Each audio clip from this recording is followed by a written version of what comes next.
Hi everyone, before we get into it, please hit the subscribe button and drop a like. It helps me out a lot and contributes a lot to the channel. Now let's get into it. I hope you enjoy. The afternoon sun draped the forest in a golden warmth, its rays filtering through thick foliage and dancing across the ground in shifting patterns. The entire pack had gathered in the clearing beside the old oak tree, its gnarled trunk and sprawling branches, rumored to be nearly as old as the moon goddess herself. Here, under this ancient canopy, tradition demanded that anyone coming of age would celebrate their 18th birthday in the presence of their pack.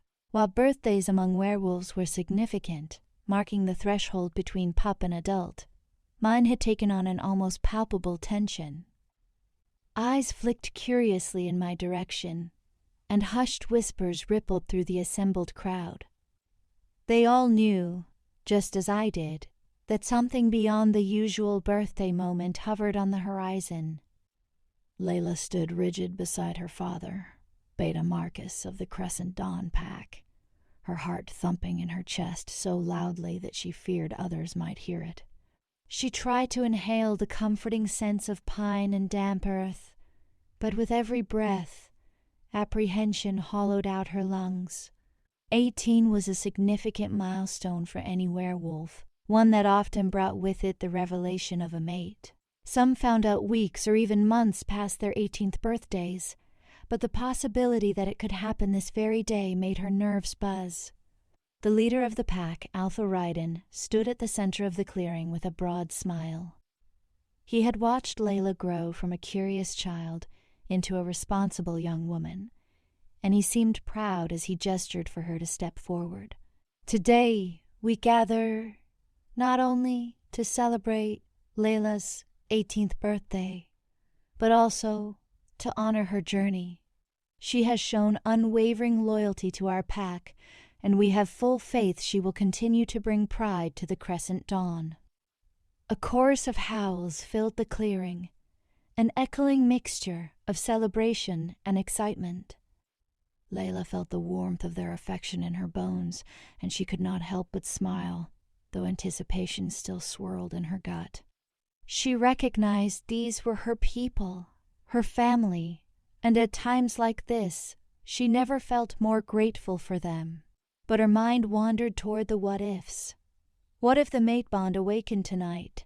And what if it was with someone from outside the pack? It was not unheard of. The moon goddess's design was mysterious after all, weaving bonds that occasionally transcended territory lines. A few older pack members might raise eyebrows at an inter-pack union, but acceptance usually prevailed if the bond turned out to be genuine.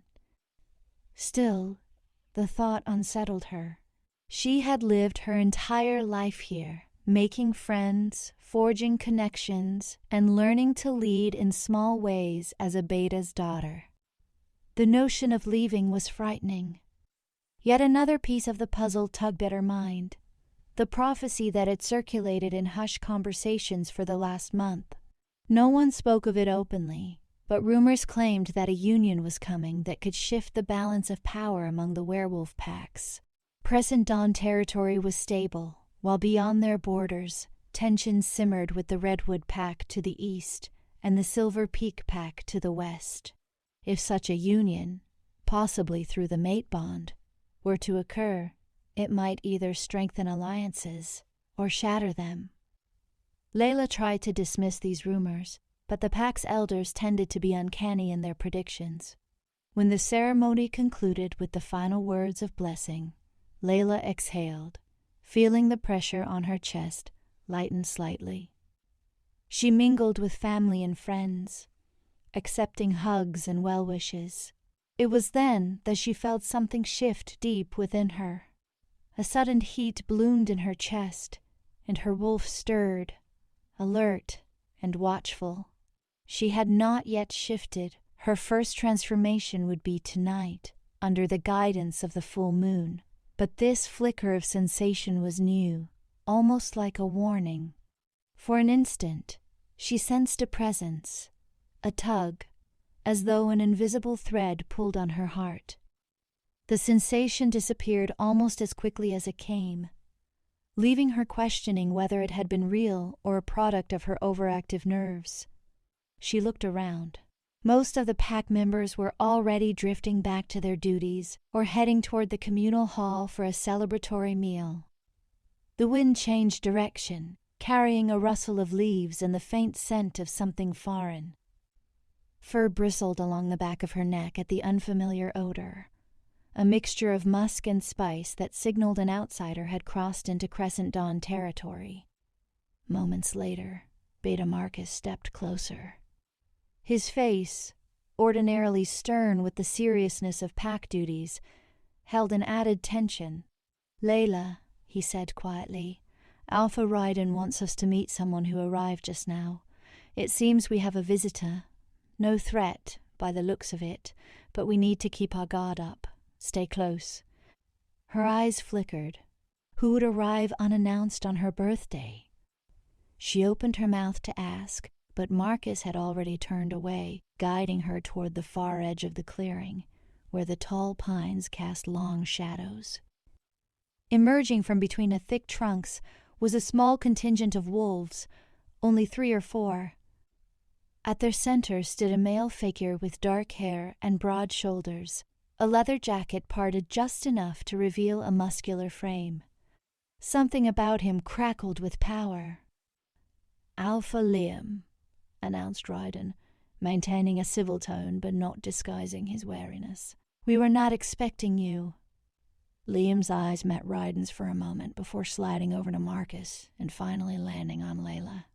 His gaze flickered with something unreadable, a sharp curiosity, perhaps recognition. "I come in peace," he said. "We've had some rumors circulating that something monumental is about to happen in Crescent Dawn. And as you know, Redwood Pack has a vested interest in any shifts in power or alliances. I merely wish to pay my respects and see if the rumors bear truth." Leila's heartbeat hammered. The Redwood Pack had been a point of contention for nearly a year.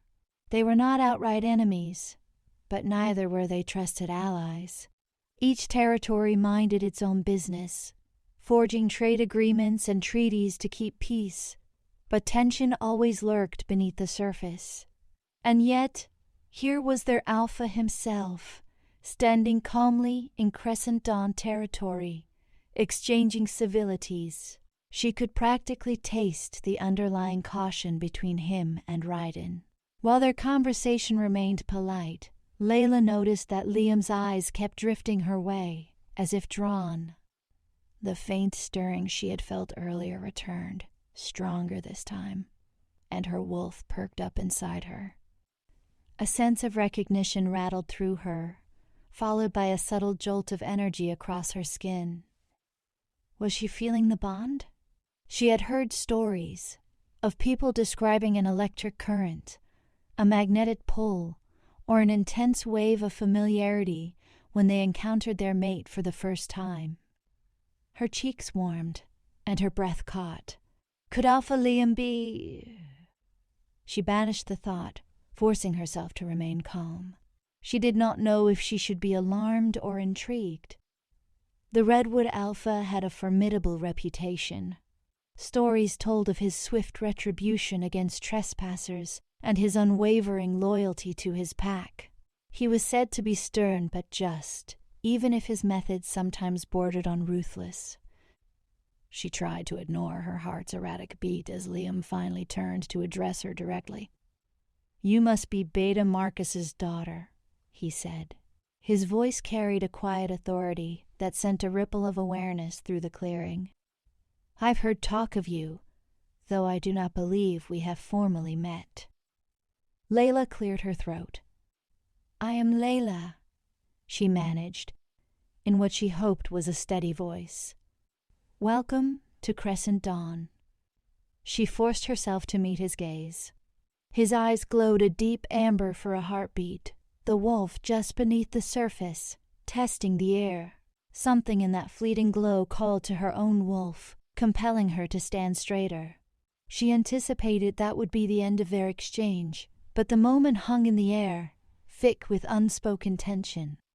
Finally, Liam inclined his head. "I will not intrude any longer than necessary," he said to Alpha Jace. "I've delivered my courtesy, and I hope the bond between our packs remains peaceful." Alpha Jace nodded. The little muscle twitched in his jaw. "We appreciate your visit. Safe travels back to Redwood." With that, Liam signaled to his small escort, and they turned to leave, but not before he glanced back in Leila's direction. His expression was veiled, yet there was no denying a flicker of curiosity in his eyes. She swallowed hard, her heart pounding. Something within her had awakened, but she had no idea what it meant. As the Redwood contingent disappeared among the towering pines, Leila felt her limbs trembling.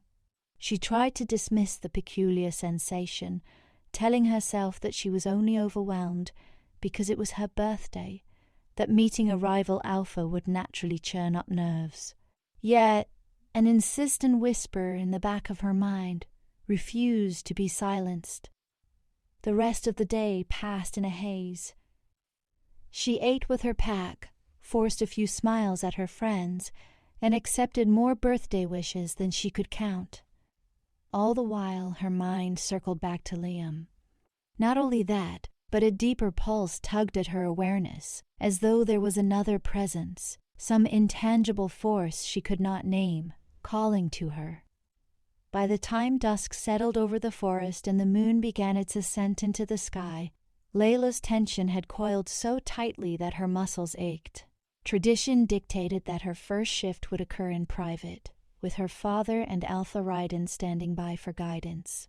While other pack members might shift for the run tonight, the transformation of an 18-year-old was a personal milestone, often wrought with both pain and exhilaration. Around midnight, they all gathered in a secluded clearing, lit by moonlight filtering through the pines. Leila stood at the center, dressed in a thin tunic she would soon shred during the shift. Marcus and Ryden stood on either side, quietly encouraging. "Relax, child," Marcus said gently. "Let the moon guide you, and trust your wolf." She nodded, though her insides twisted with nervous anticipation. Her wolf stirred again, the energy surging up her spine. A wave of agony rippled through her body as her bones began to crack and reshape, muscles elongating, skin shifting to fur. She tried not to scream, but a tortured sound escaped her lips. This was the pain all werewolves endured at first shift, the body breaking to make room for the beast within.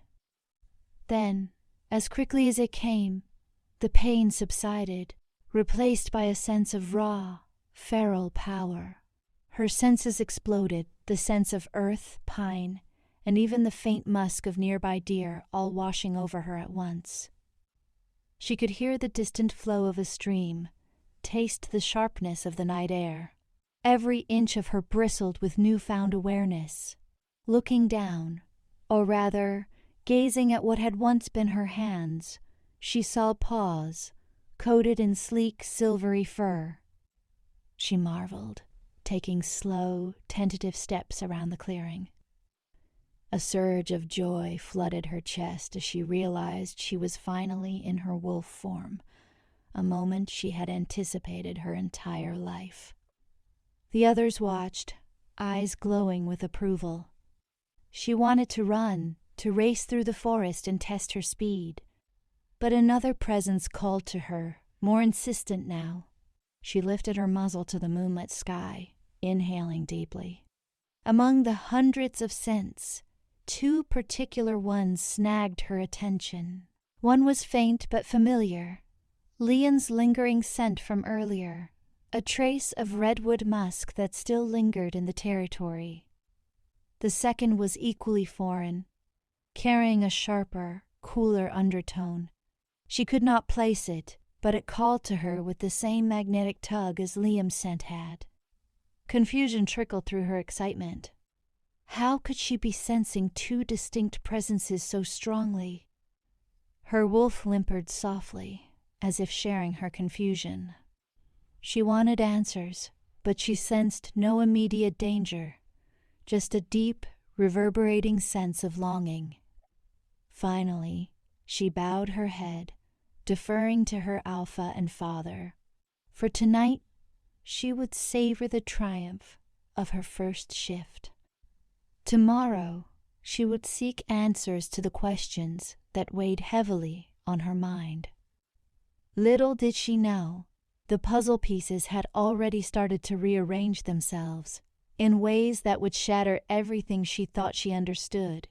Something stirred in the night air, an ancient force behind the scenes, silently weaving threads of fate that would soon pull her toward an impossible choice, one that involved not just one alpha, but two. And the moon's watchful eye glowed above, as though it knew what was about to unfold. Morning arrived quietly, with a pale pink glow stretching across the horizon, and a soothing breeze making the pines sway. Leila awoke feeling aches in every muscle, the aftershock of her first shift. Rolling over in bed, she stared at the wooden beams of her bedroom ceiling, recalling the vivid impressions from last night, the powerful surge of her wolf form, the inexplicable pull toward two distinct scents, and that moment she had locked eyes with Alpha Liam.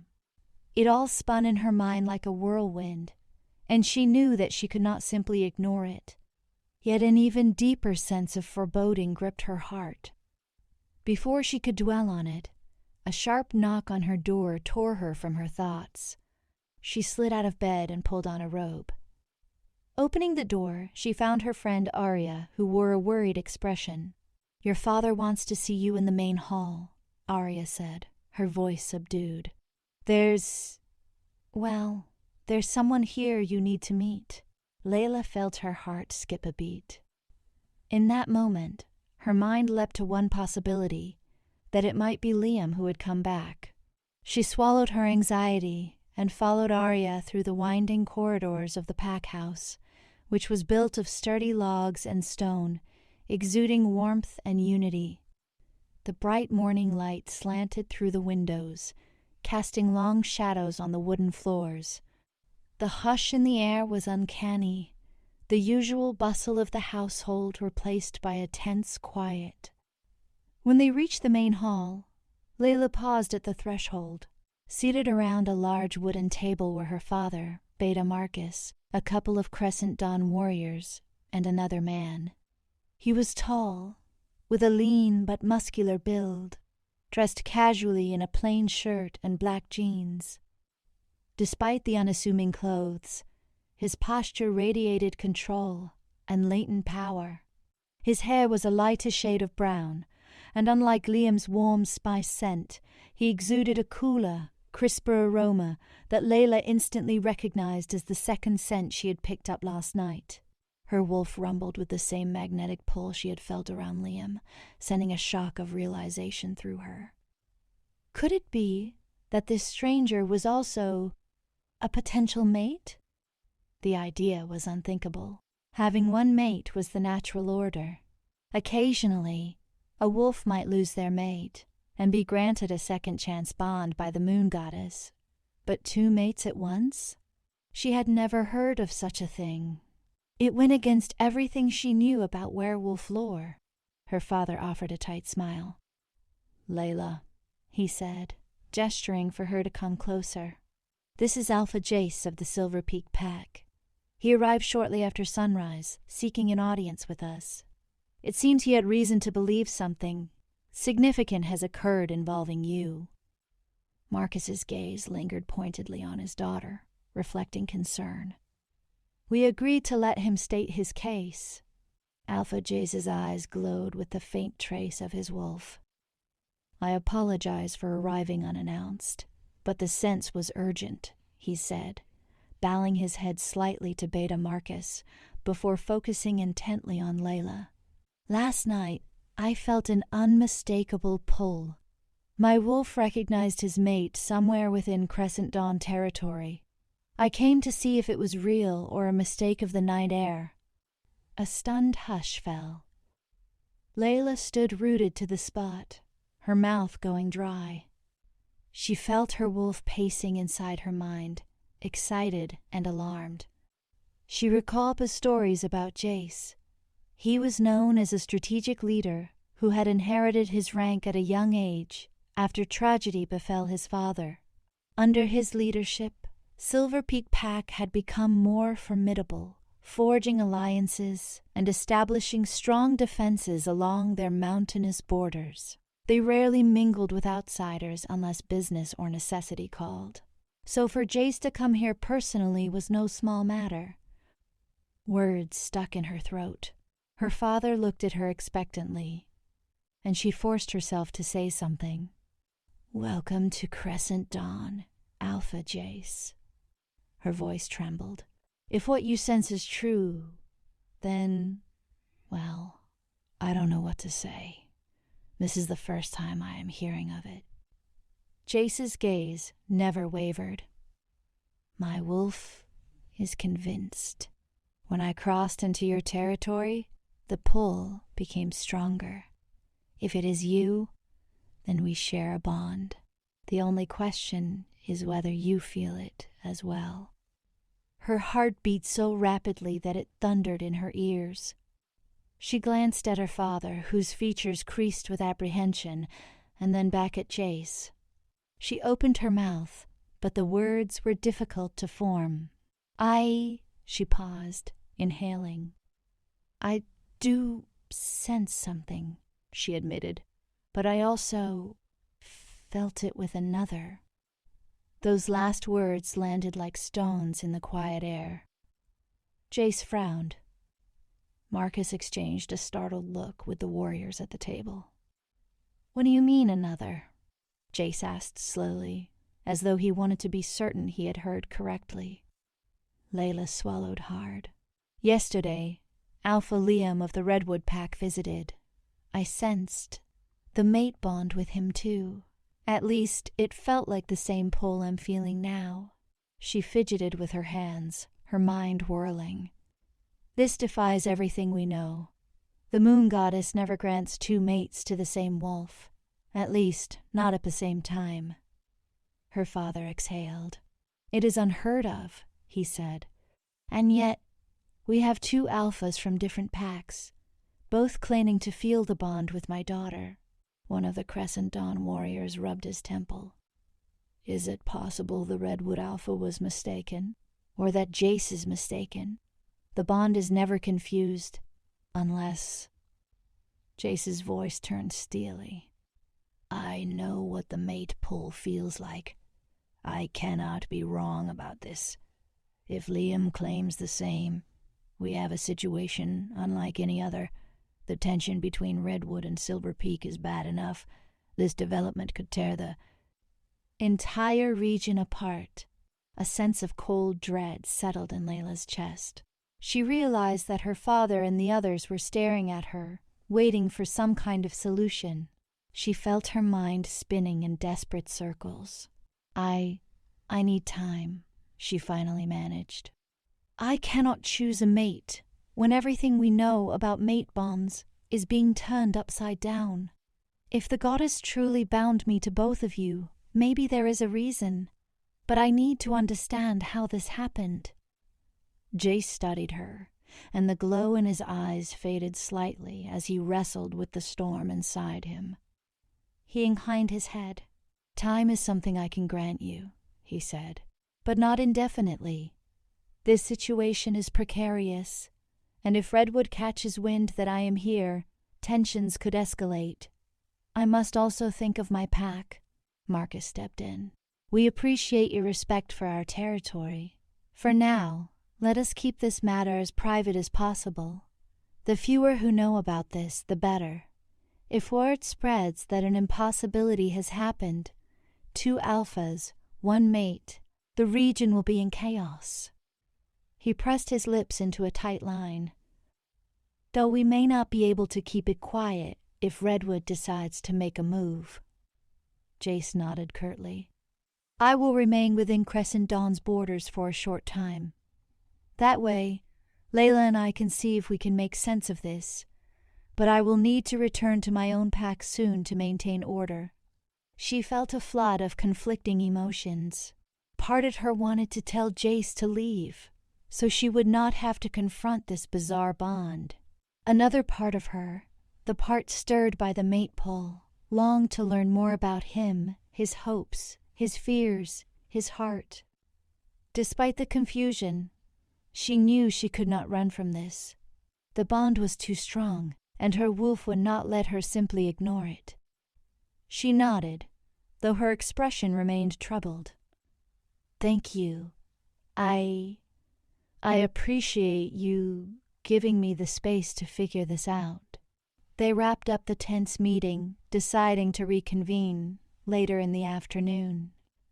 Jace would stay in one of the pack house guest rooms, and the official story was that he was here to discuss trade routes and a possible alliance, which was not entirely untrue.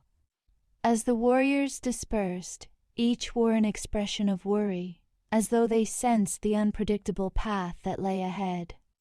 Leila drifted outside to gather her thoughts, stepping onto the wooden porch at the front of the pack house. The sun had climbed higher, lending warmth to the gentle breeze, and she wished it could chase away the chill of uncertainty in her bones. She slumped onto a bench, leaning forward with her elbows on her knees. Her hair fell around her face like a curtain, and she tried to steady her breathing. How could the moon goddess saddle her with such a burden?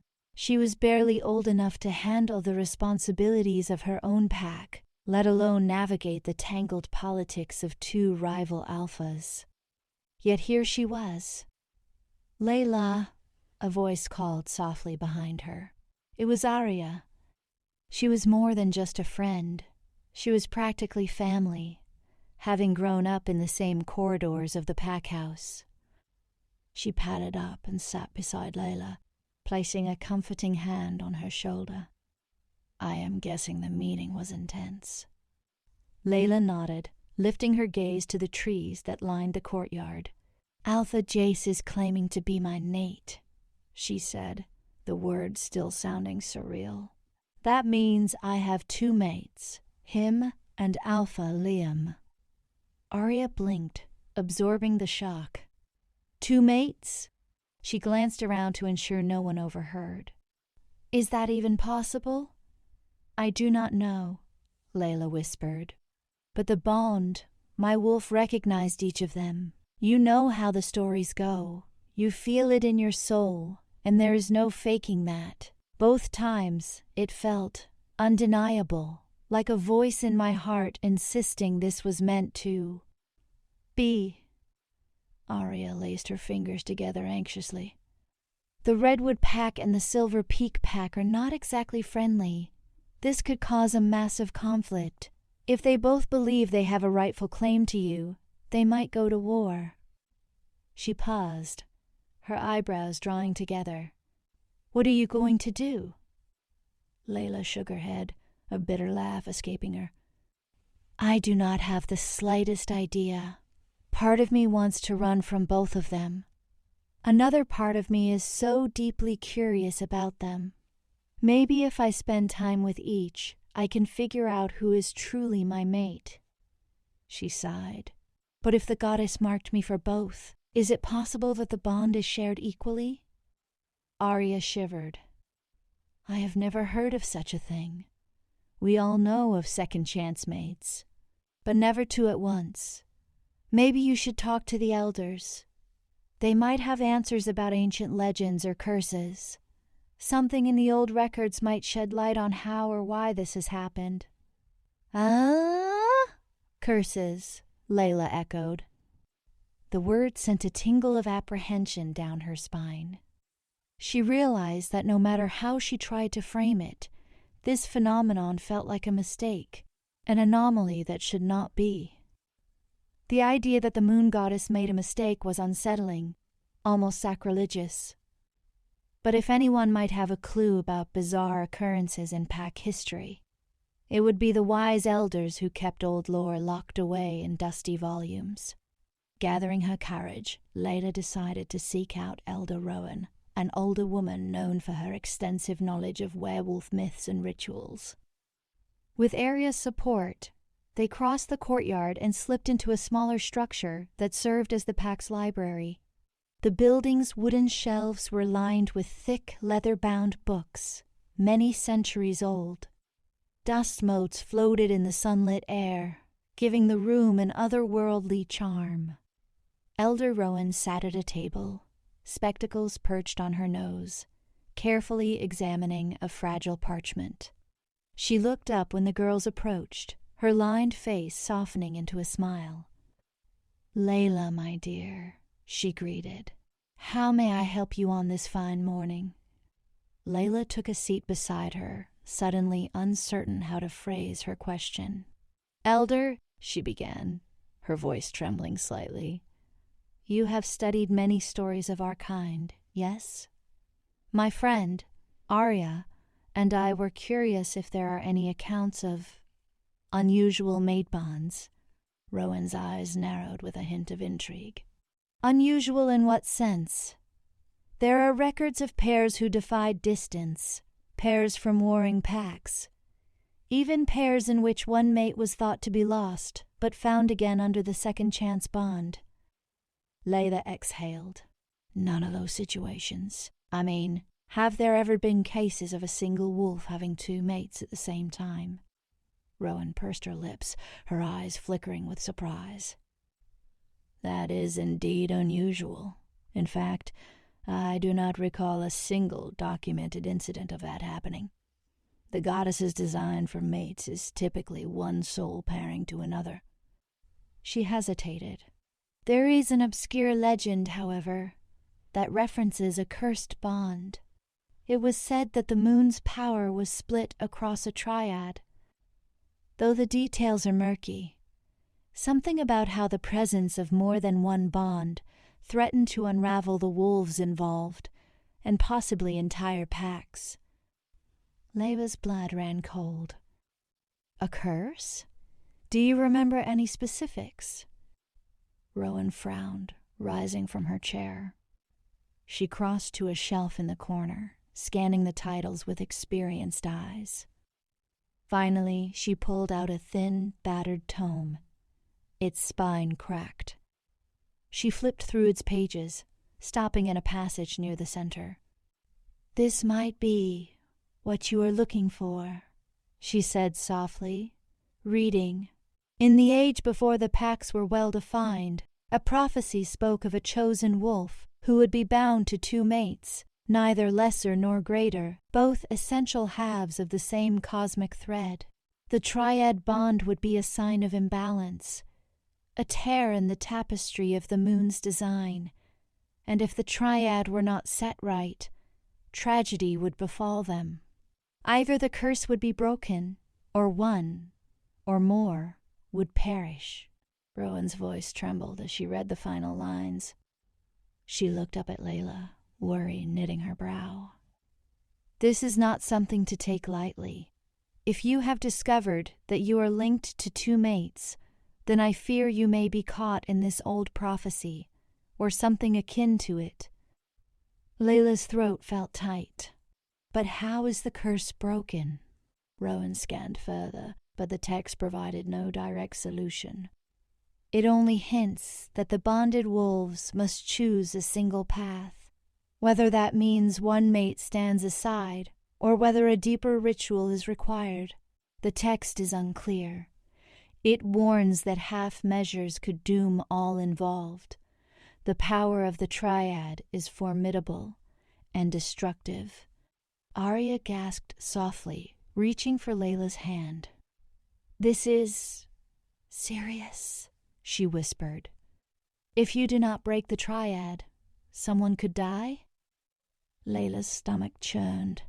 The mere thought of Liam or Jace perishing because of a bond they did not ask for filled her with dread. "I need to understand more," she said, rubbing her temples. "But if no details exist, what do I do?" Rowan clasped her hands gently over Leila's. "You must be careful, child. The ancient legends are notoriously vague, and often they speak of dire consequences. But the power of the mate bond is also driven by emotion, devotion, and the will of the wolves involved. You have a choice, even if it is a seemingly impossible one. If you decide on one mate, perhaps that alone could break this curse. Her wolf whined inside her, a swirl of conflicting impulses. How could she choose? Her heart was not ready to pick one alpha and cast aside the other. Yet, if the alternative was a looming, deadly consequence, she might have no choice. The realization that the entire region could be plunged into war, or, worse, that one of her mates could die because of this cursed triad, weighed heavily on her.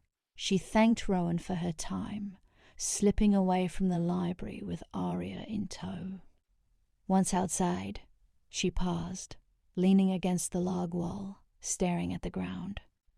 "This is bigger than me, Arya," she murmured. "My wolf recognizes both bonds, and each alpha seems convinced I belong to him. But if I do nothing, the curse might claim one of them, or both." She clenched her hands into fists.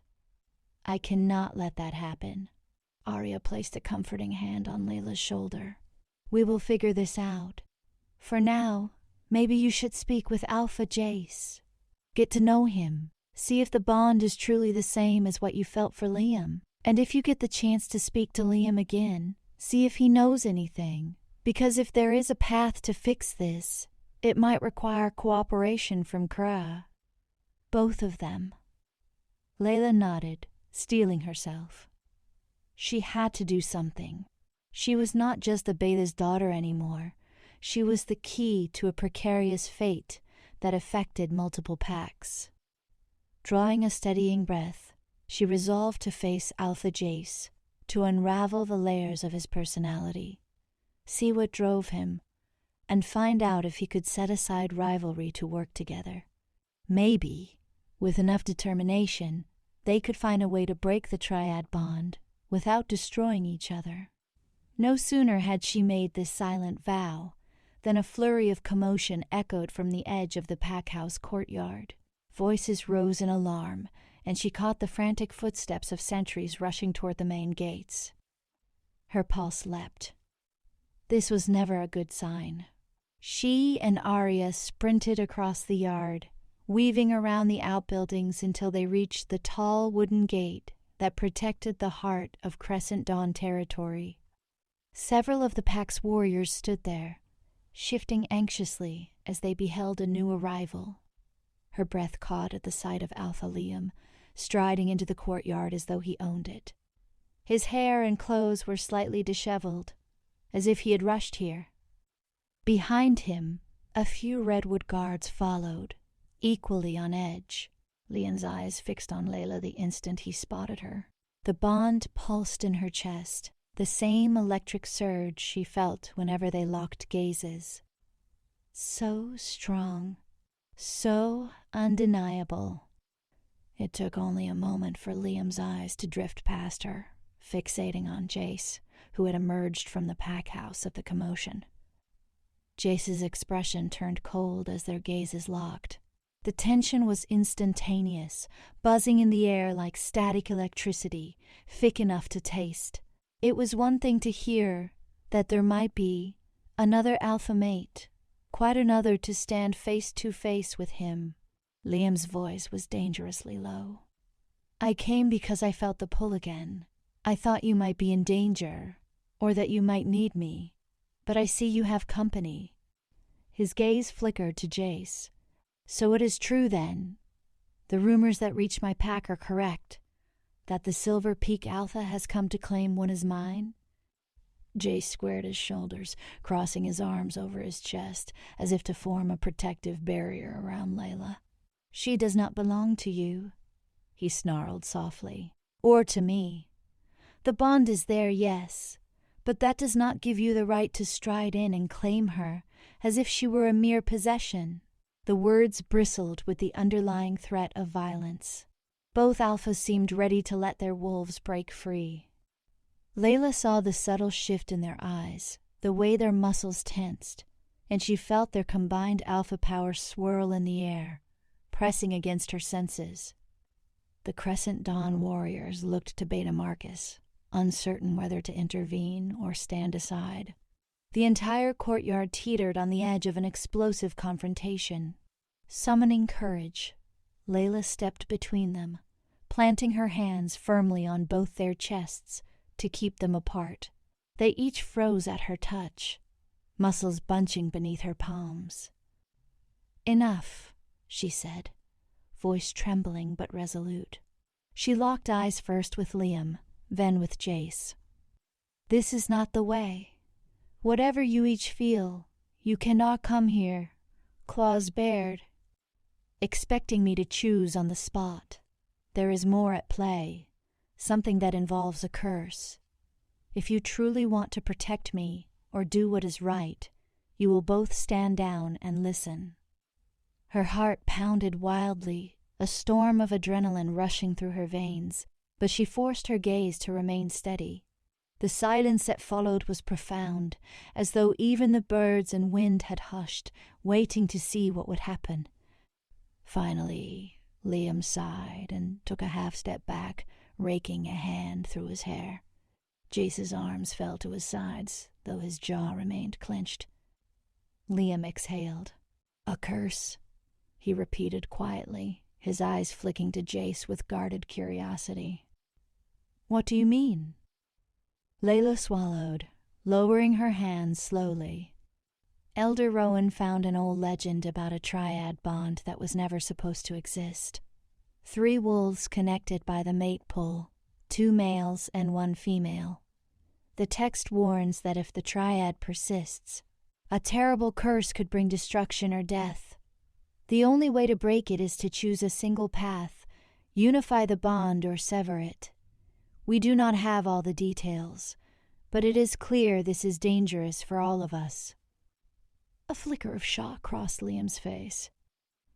The Redwood Alpha had likely expected many things upon arriving: anger, confrontation, perhaps even acceptance, but not an ancient curse that threatened them all.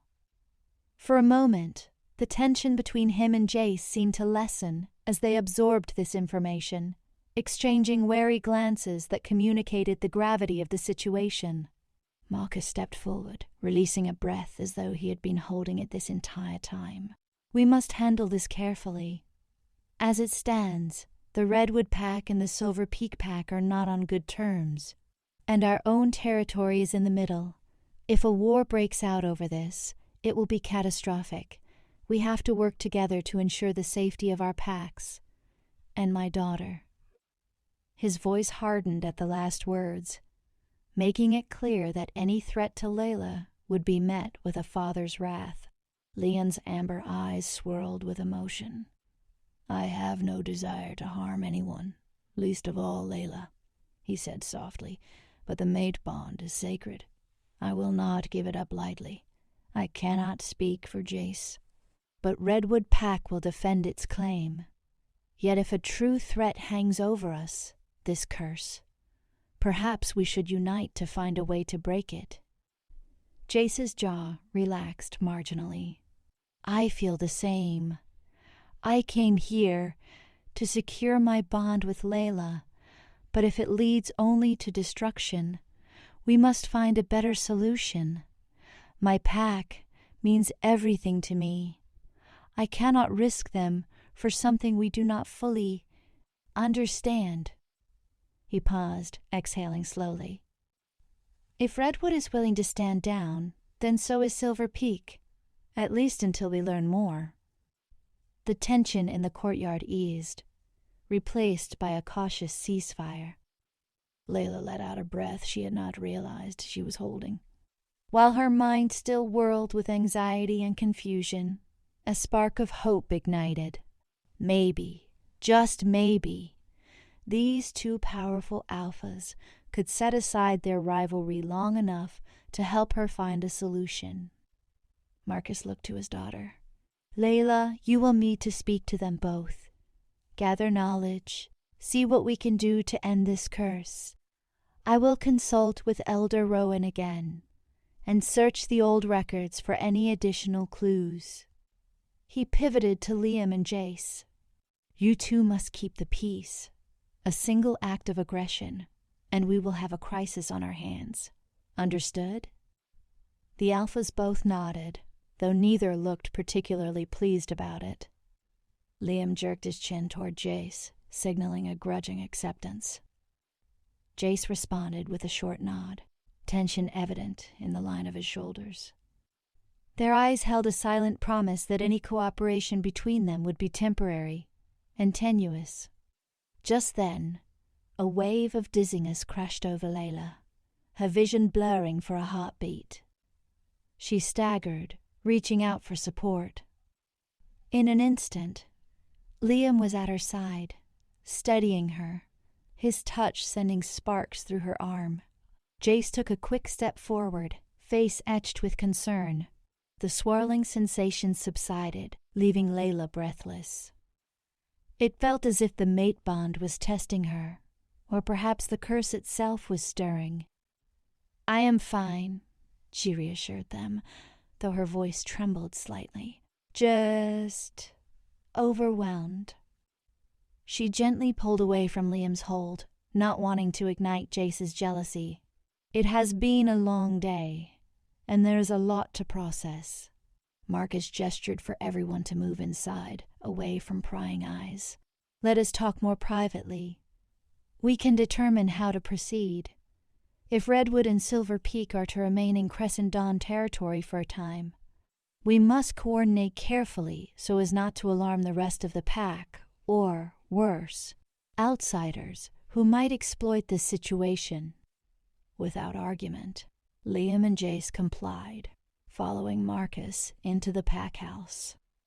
Leila trailed behind them, her emotions swirling in a dizzying mix of relief, dread, and a hesitant glimmer of hope.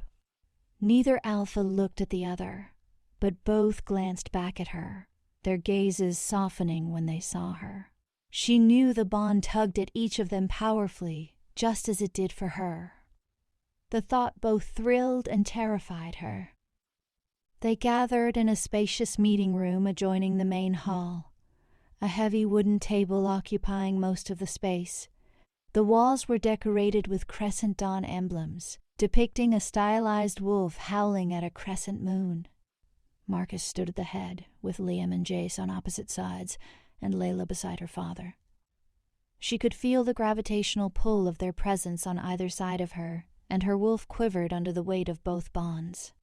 Marcus's gaze swept the room, lingering on each Alpha. "We will keep the official story that you two are here for alliance discussions. This ruse will hold for a short while, but if word leaks out that you are here because of a mate claim, expect packs from all sides to take interest. We will need a plan to investigate this curse quickly. If you cannot break it—" He paused, swallowed. "Then I fear the consequences." An uneasy silence stretched. Finally, Liam looked at Leila. "You said the Elder found a clue in the old texts. May I see it? Perhaps Redwood has knowledge that can supplement this. My pack's archives also contain some ancient writings, though our library is not as extensive." Jace stiffened. "Silver Peak's elders might know something as well.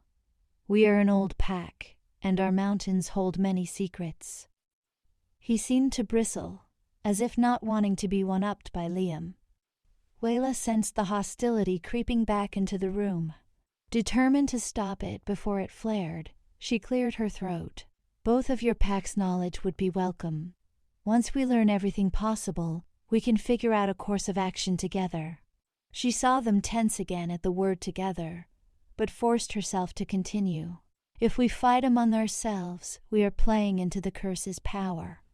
We must remain united, at least in pursuit of the truth." Liam exhaled sharply. "Very well. I will send word to Redwood, telling them I will be staying here as a guest for a short duration. My beta can handle day-to-day operations." He gave Jace a guarded look. "But do not think for a moment I will let my guard down.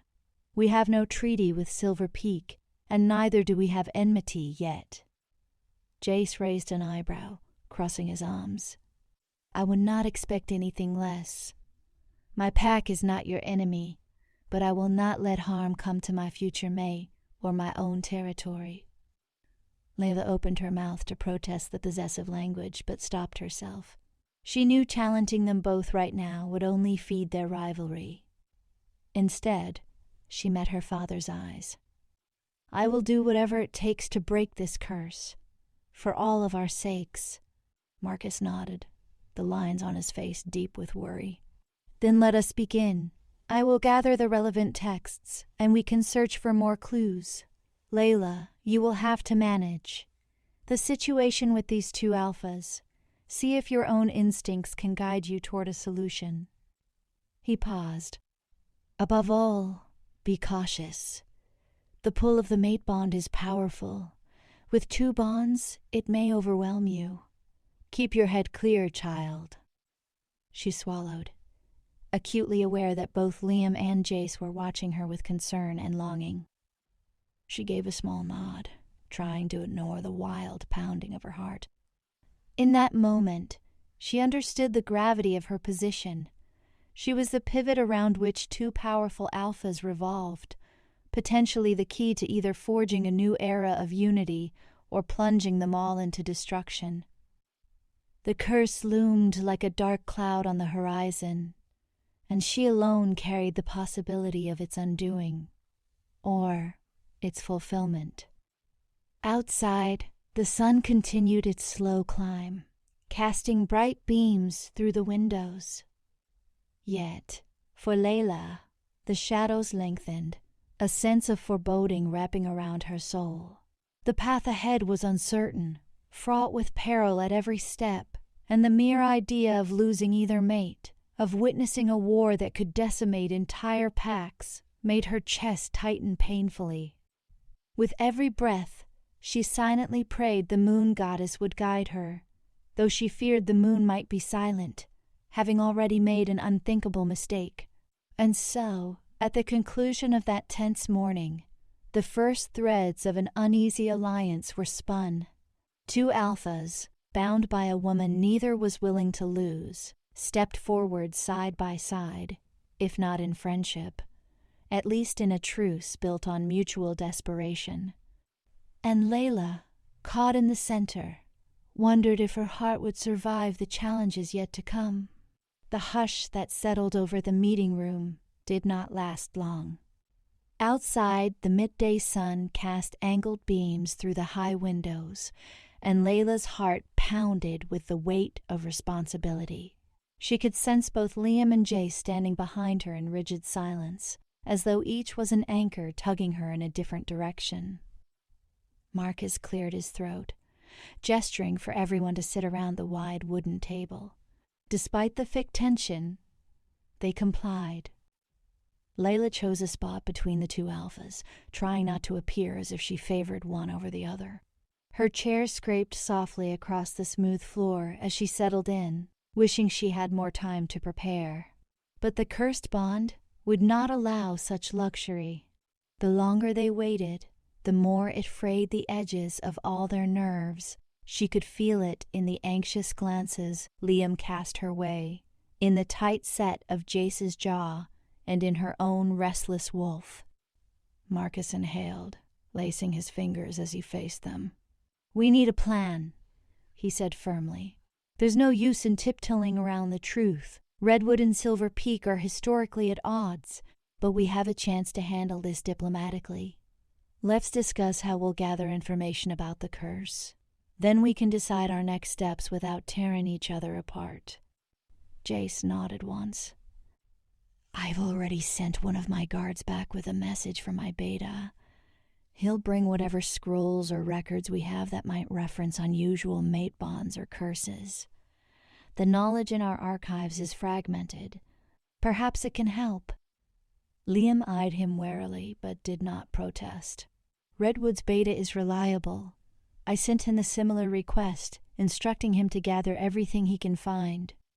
If this triad bond is recognized in old lore, we might stumble upon details that Elder Rowan's text did not reveal." Marcus turned to Leila. "And Elder Rowan will keep digging through our own archives as well as consult with other elders in neighboring packs. Quietly, of course. We don't want the entire region to know about this. At least, not yet. Leila lowered her gaze. She hated being the focus of so much scrutiny and political maneuvering. The weight on her shoulders pressed down until it nearly stole her breath. Still, she forced herself to speak up. "Thank you," she said softly. "I appreciate your efforts, but this is more than just research. The bond isn't something we can leave dormant. I feel it every moment, like two lines of energy pulling on me, and it's growing stronger." Her admission filled the room with a subtle crackle of electricity. Liam's features softened, and he leaned closer. "I sense it too," he murmured. "It's as though my wolf is clawing to be closer to you, yet you slip through my grasp because of another presence." Jace raked a hand through his lighter hair, exhaling a tense breath. "My wolf roars at me to protect you, even from Redwood. It's disorienting to share the mate bond like this. The more I fight it, the harder it pushes back." Marcus observed them with grim acceptance. "We need a short-term solution to keep the bond from overwhelming you all. Elder Rowan mentioned that intense emotional or physical connections might amplify the curse. So, until we have answers, it might be wise to avoid situations that could feed the rivalry or make the bond flare." Leila felt heat climb her cheeks. She knew what he was implying. Shared time with either alpha could heighten the mate bond, whether that was a simple conversation or something more intimate. But she could not go on avoiding them forever. Avoidance would only stoke the tension.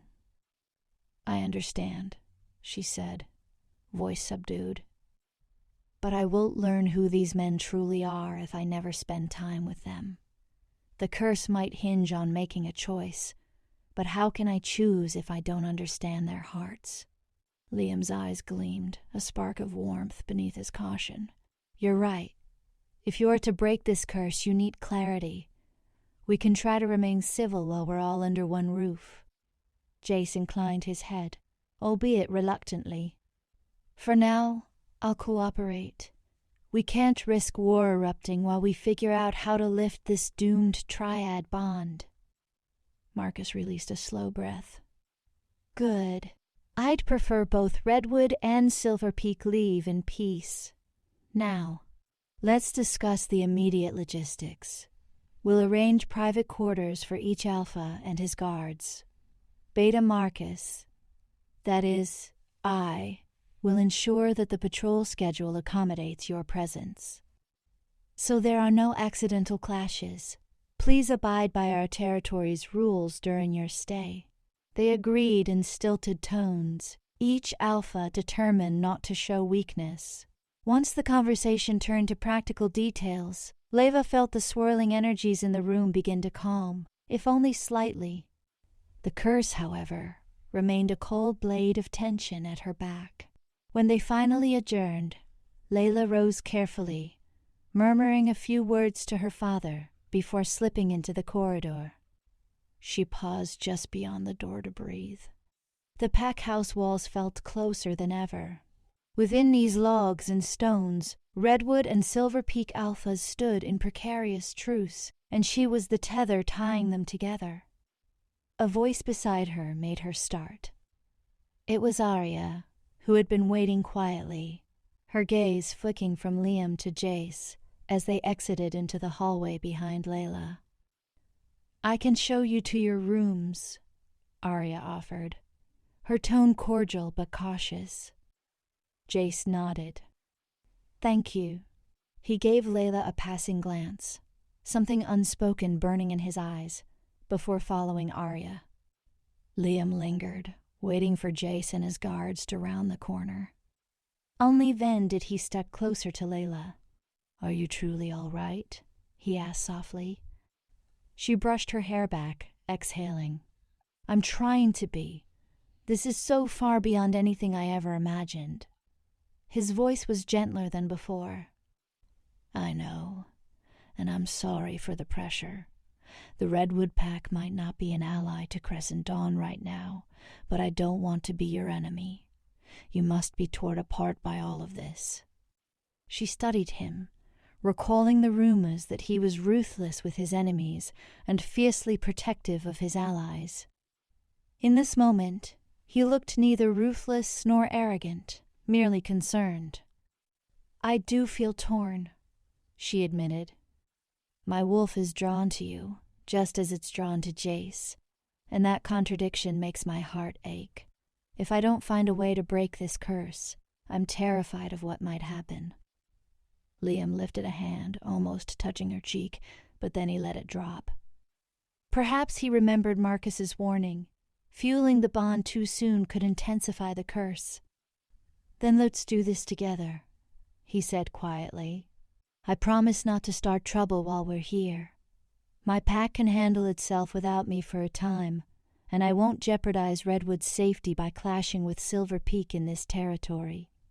She nodded, a spark of gratitude easing her chest. "Thank you. I appreciate it." Without further words, he followed the path Arya and Jace had taken. Leila stood still in the silent corridor, her thoughts tumbling through her mind like leaves caught in a gust. Part of her longed to run into the forest and vanish, to let nature swallow her burdens. But her sense of duty and her bond to these two alpha wolves would not allow such an escape. Instead, she forced herself to move. She headed for the courtyard, needing a breath of fresh air after the intensity inside. Outside, a crisp breeze rustled the pine branches. Several Crescent Dawn warriors patrolled the walls, watchful of Redwood and Silver Peak activity. She offered them a brief smile of reassurance, though it felt hollow. In truth, she was suffocating under the secrets and expectations swirling around her. She drifted to the outskirts of the courtyard, where a small garden of wildflowers bloomed in a riot of color. Kneeling beside a patch of delicate blooms, she let the familiar scents calm her. Her wolf stirred, pressing gently at the boundaries of her mind. The wolf felt her distress, offering wordless sympathy. Then, a presence approached from behind, footsteps careful against the grass. She turned to see Jace, standing a few paces away, clearly hesitant to intrude. "Arya showed me to my quarters," he said, voice quiet. "But I needed some air." Leila stood, brushing dirt from her hands. "I understand. This place can feel suffocating when tensions run high." Jace's eyes flicked to the distant pines, then back to her. "I wanted to apologize for earlier," he said. "My anger at Liam nearly overshadowed why I'm truly here, to find a solution. I don't want to add to your stress." She studied him, noticing how his posture bore the quiet dignity of an alpha, accustomed to carrying a pack's burdens. "I appreciate that. You and Liam both seem willing to cooperate, at least for now. But I'm worried about how long this fragile calm can last. The moment either pack senses advantage, they might push for more." Jace's gaze sharpened. "Silver Peak doesn't want an all-out war. We have our own issues, borders to defend from rogues, alliances to maintain. If Redwood decides to provoke us, we'll respond in kind, but if Redwood keeps the peace, so will we." His voice carried a confidence that resonated with the power in his bearing. Something in the way he held himself, strong and sure, stirred a flare of warmth in her. The mate bond hummed, making her heart flutter and her wolf perk up with awareness. She tried to keep her composure, remembering Marcus's admonition. Still, she could not deny that she wanted to know more about this man beyond the role of alpha. "I hope Redwood feels the same," she said. "And I hope you do understand that I can't pick sides right now. My father taught me that neutrality can be a strength, especially if it helps us find truth." Jace nodded, stepping a fraction closer. The sunlight illuminated the flecks of amber in his otherwise brown eyes. "Neutrality is wise," he conceded. "I won't force your hand, but I do hope you'll get to know me. I'd like the chance to show you why my pack stands behind me. I want you to see what we've built in the mountains." Her chest constricted with conflicting emotions. "I'd like that," she managed. "But first, let's see if we can find more information about this triad bond. For all we know, the solution might be straightforward, like a ritual or a vow, or maybe you'll realize I'm not the one you truly want." A ghost of a smile tugged at his lips, though a hint of sadness shattered it. "My wolf knows what he wants," Jace said. "But I'll respect your caution." Before she could respond, a voice called out from across the courtyard. Arya jogged over, her face taut with urgency. "Leila," she said, slightly out of breath. "Your father wants us to gather in the library. Elder Rowan found something new. She says it might be important." A long jolt hit through Leila. "Let's go," she told Jace. Wordlessly, they followed Arya back into the pack house, weaving through corridors until they reached the library doors. Liam was already there, pacing with agitation, his expression sharp with impatience. Marcus stood beside him, arms folded. Elder Rowan waited near a table strewn with musty scrolls and books, her eyes bright despite her wrinkled face. She beckoned them closer. "Come, come," she said quietly. "I've cross-referenced the text we found earlier with a partial record from a nearby pack's archives. It mentions an event centuries ago, a violent confrontation that erupted because of a similar triad bond." And Leila's pulse accelerated. "Another triad? So this has happened before?" Rowan pressed her lips together. "It appears so. According to these fragmented accounts, the woman caught between two mates tried to choose them both. She believed the bond could be shared equally, but something went terribly wrong, and one alpha turned on the other with lethal force. The text says the violence unleashed a wave of bloodshed across the region until the triad was shattered by death. Silence fell, cold and heavy. Liam's voice emerged, hushed. "So if we try to share her, it might end like that?" Rowan nodded gravely. "That's what this record suggests.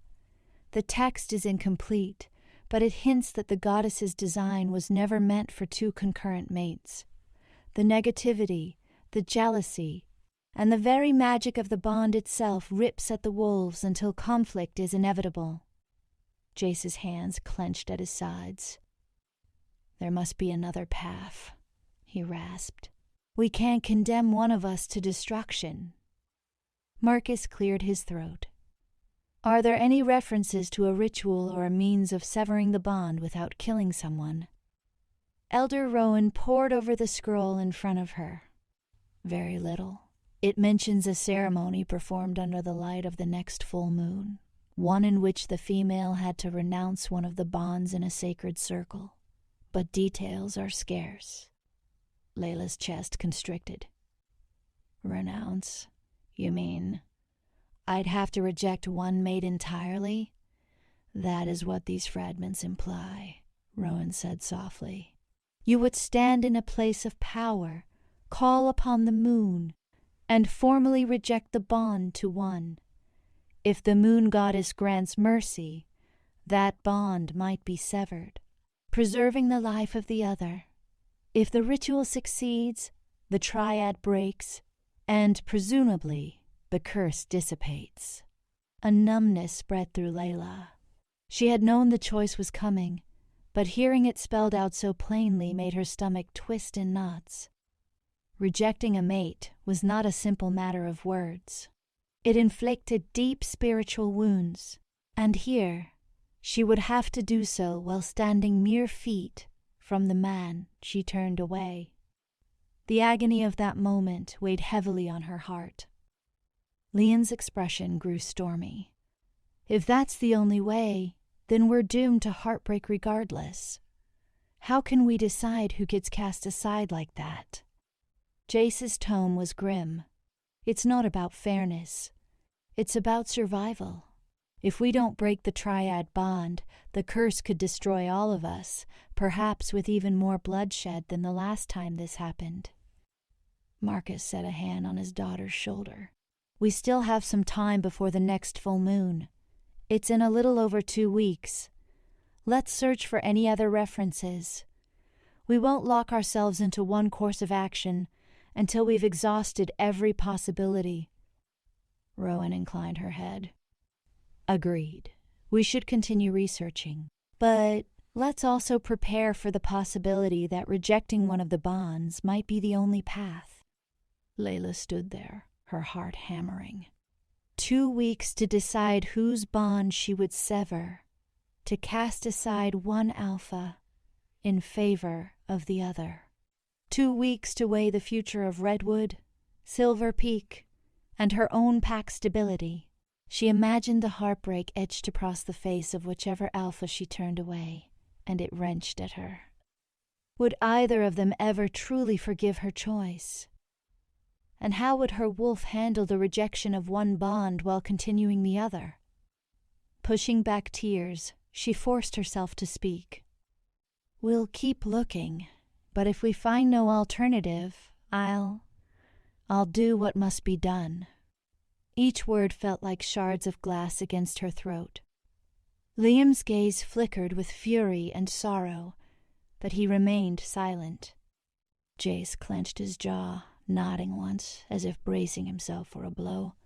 Marcus led Rowan aside to discuss the next steps, leaving the three of them in a strained hush. A short time later, the group disbanded. Rowan returned to her research. Arya assisted Marcus in sorting relevant texts, and Jace and Liam parted ways to their respective rooms. Leila found herself alone in the dim corridor, every breath echoing the dread that clung to her. She had hoped for a miracle, a lost incantation, or a sign from the moon goddess explaining how to unify the triad bond in peace. Instead, it seemed she was destined to bring agony to 2 men who already suffered the curse's stranglehold. The day passed in a blur of hushed tension. Leila scarcely remembered eating lunch or dinner, her mind too tangled in the gravity of what she had learned. She tried to busy herself by helping the elders reorganize old scrolls. The repetitive motion soothed her nerves until evening settled in, painting the windows with shades of purple and gold. When she finally retired to her room, exhaustion weighed down her limbs. Yet sleep remained elusive. She kept picturing Liam's amber eyes searing into hers, and then Jace's calm yet intense gaze. The bond to each tugged at her, begging her to come closer, to let her wolf accept the pull.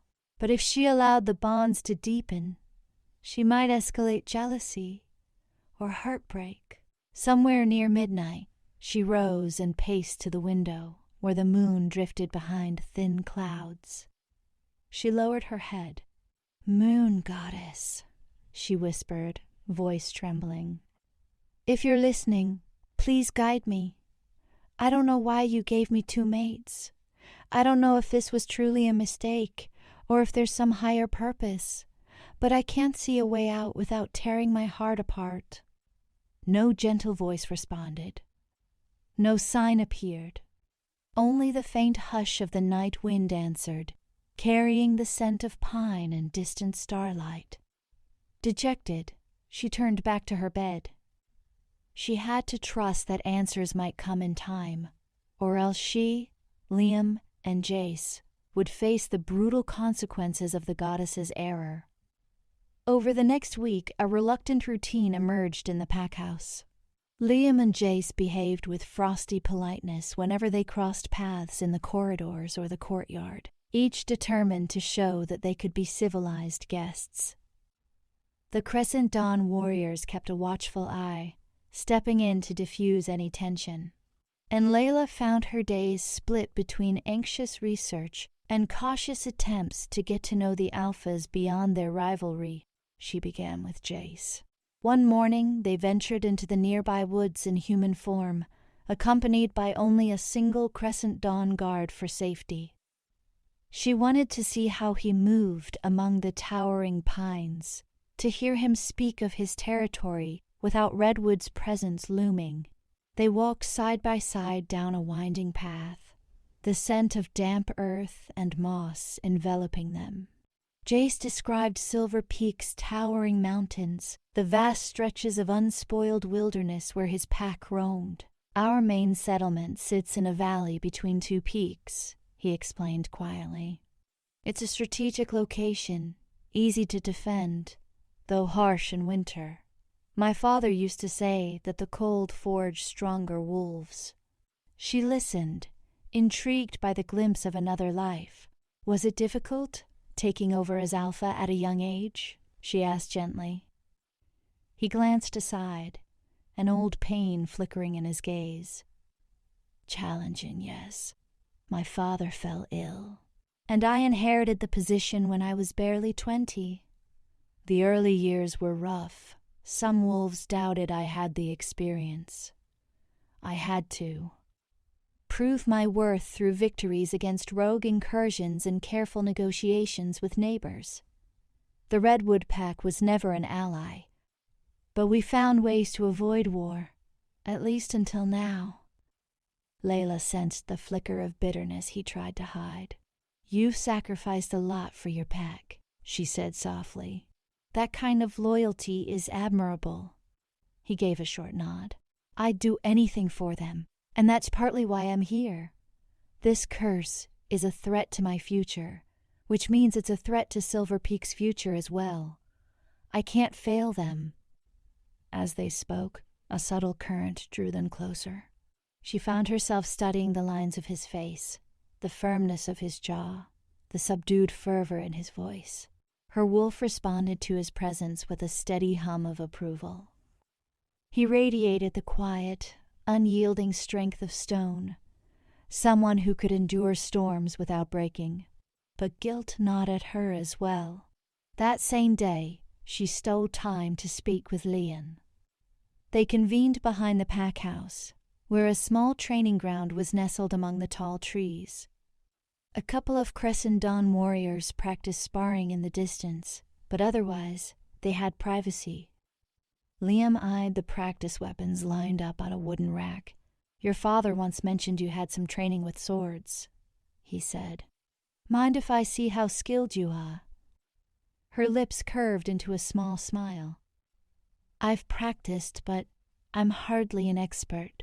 Usually, I rely on my wolf in a real fight. He stepped to the rack, selecting 2 wooden practice swords. He handed one to her, warmth flitting across her fingers when their hands briefly touched. Maybe we should keep our wolves sheathed for now. We can spar in human form, no biting or shifting. She tried to ignore the jitters dancing in her stomach. All right. But remember, I'm only a beta's daughter. You're an alpha. He scoffed lightly, though his eyes gleamed with encouragement. That doesn't mean you can't be strong. Show me what you can do. They moved to an open area of packed dirt. Liam stood in a relaxed stance, wooden sword angled downward, a half-smile on his lips. Her heart raced. He was larger than her, but she had speed on her side. Drawing on years of training, she lunged, trying to catch him off guard. He blocked her strike almost lazily, their wooden blades clacking together. She spun, aiming another blow, and he deflected again. Despite his nonchalance, she sensed his formidable skill. He was not just playing an alpha warrior. With a measured twist, he pressed her sword aside, hooking it down and to the left. She stumbled, scowling as the blade nearly slipped from her grasp. Focus, he said, stepping back to allow her to recover.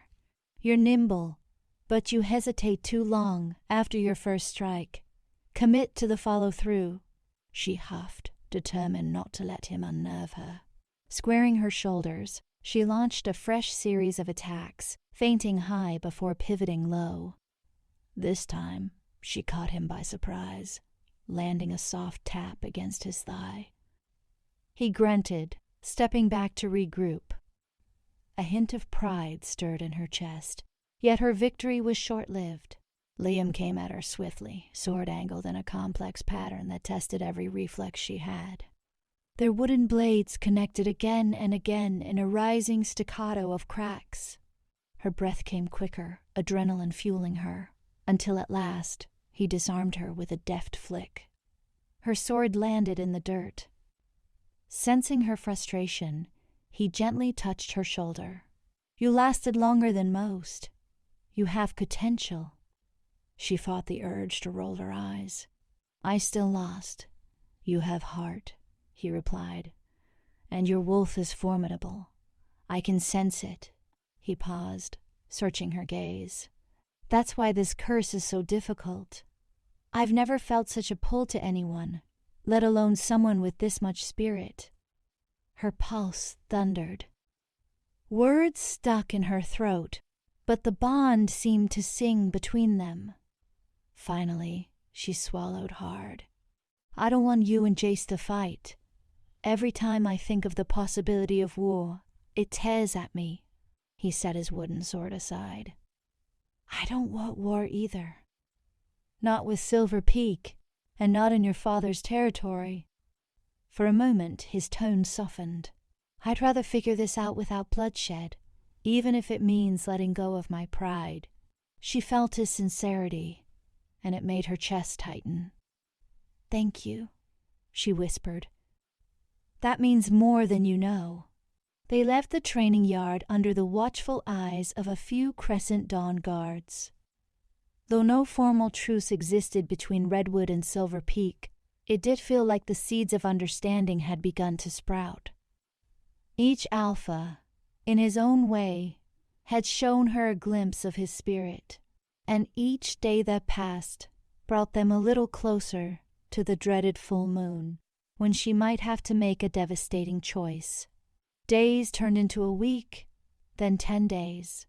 Fragments of new information trickled in, delivered by scouts from Redwood and Silver Peak.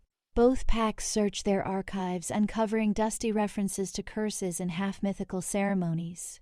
Rowan spent long hours piecing together each clue, yet every discovery seemed to reaffirm the same bitter truth. The triad bond was a fatal imbalance. It would not resolve on its own. The next full moon loomed just ahead, and each new dawn reminded them of how little time remained. Leila's sleep grew restless. She woke from nightmares where she stood beneath a blazing moon, forced to reject one alpha while the other stared at her with accusing eyes. Her own wolf whined in these dreams, as though it too felt the anguish. By day she maintained a veneer of composure, but inside she was unraveling. On the eve before the full moon, Redwood's beta arrived, bearing a sealed parchment. Marcus, Liam, Jace, and Leila gathered in the pack house's main hall. The beta, a sharp-eyed wolf named Tarek, lowered his head respectfully to Marcus. "Alpha Liam," he said, bowing. "I brought everything I could find. Unfortunately, I fear it's not what we'd hoped." He handed the parchment to Liam, who glanced at it before sliding it across the table to Leila. "It's another account of a triad bond," Liam explained darkly. "And just like before, it ended in tragedy. One alpha killed, the other severely wounded, and the female ostracized by both packs. The bond devoured them from within." Leila forced herself to read, though her heart lurched at the grim details. "It keeps repeating," she muttered, voice tight. "Every record says the same thing. The triad bond leads to destruction unless it's broken." Jace stared at the table, jaw clenched. Which means we have one option left. Tomorrow night, under the full moon, you perform the ceremony. You must reject one of us. The words echoed like thunder. Silence stretched. Marcus's face was solemn. Liam gazed at her with a turmoil that mirrored her own. "I'll do it," Leila said finally, her voice shaking. "If there's truly no other way, then I have to stop this before it becomes an all-out war or a bloodbath." She tried to steady her breathing, feeling as though the air in the room had thinned. Her father placed a hand over hers. "I'm sorry, my child. I wish we could spare you this burden." Liam's face hardened, but a certain resignation flickered in his eyes. "The Redwood pack will accept your decision, no matter the outcome. If you choose to reject me, I won't retaliate. I won't let my pack turn on Crescent Dawn or on Silver Peak." Jace nodded slowly. "Silver Peak will do the same. This is bigger than just pride. I give you my word." She closed her eyes, relief and dread swirling into a nauseating cocktail. At least neither Alpha intended to bring war if they were cast aside. But that left the question. Which bond would she keep? She could barely imagine the devastation on the face of the Alpha who lost her. Marcus exhaled. "We'll prepare a sacred space in the clearing near the old oak. Rowan will lead the rite. The full moon is tomorrow night. Let us pray the moon goddess is merciful." Mercy seemed like a distant dream. She excused herself and drifted through the corridors until she reached the second-floor balcony. The night sky twinkled with stars, indifferent to mortal suffering. Leaning on the wooden railing, she thought of the subtle differences she had gleaned about Liam and Jace. Liam was fierce, protective, more openly emotional. Jace was quieter, steadfast, and strong-willed. Both commanded loyalty from their packs. Both had shown her glimpses of kindness and respect. Both could be good mates, strong partners in life. Tomorrow, she would break one of them forever. The mate bond fluttered inside her, twin threads that pulsed with life. Even now, each Alpha's scent lingered in her nostrils. Each memory tugged at her heart. A part of her wanted to curse the goddess for this cruelty, for thrusting her into an impossible dilemma.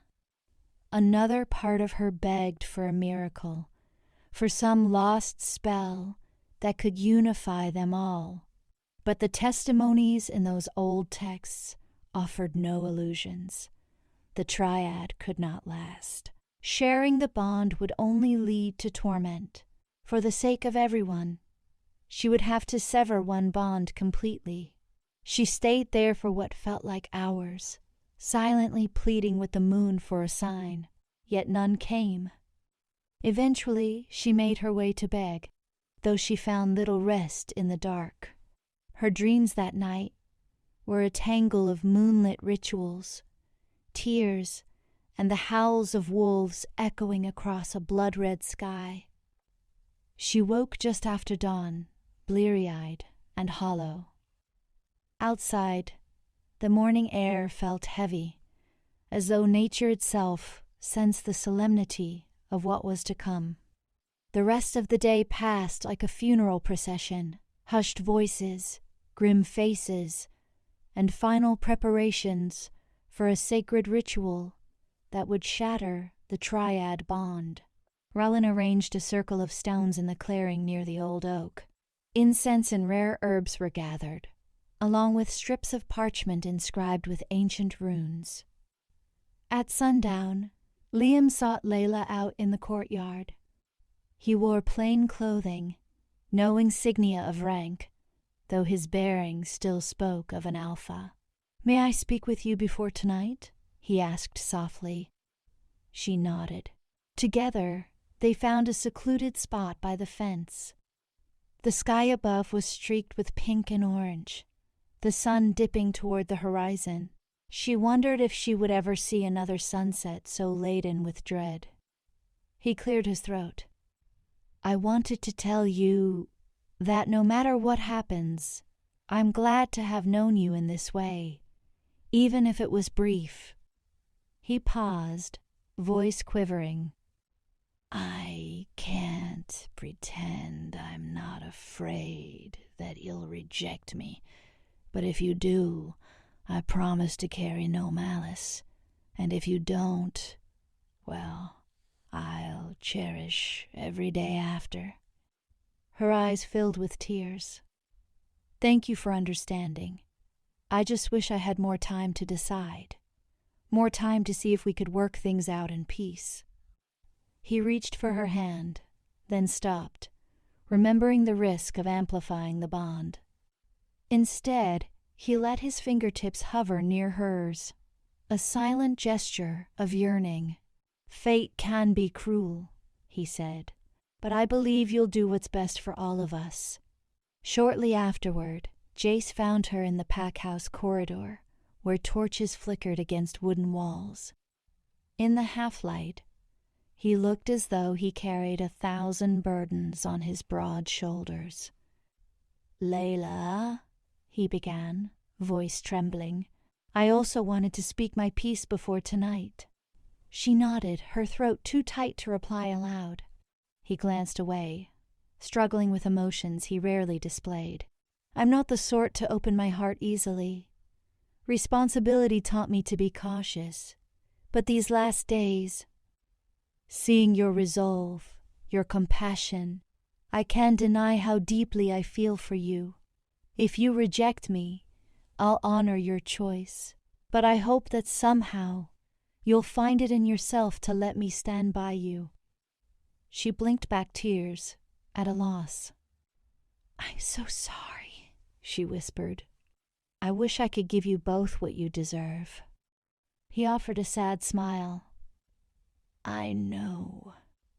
The moment lingered, weighted by unspoken words, until Jace bowed his head and stepped away, leaving her trembling against the corridor wall.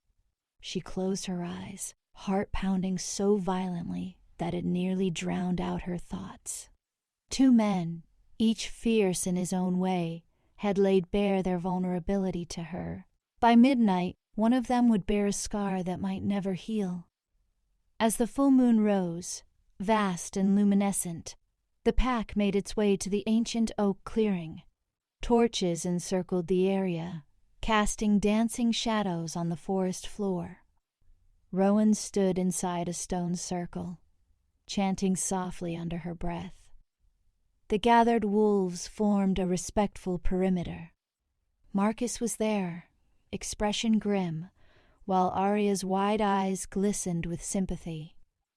Leila stepped into the circle, her body numb. The night air was cool against her skin. Behind her, she sensed Liam's presence on one side, Jace's on the other.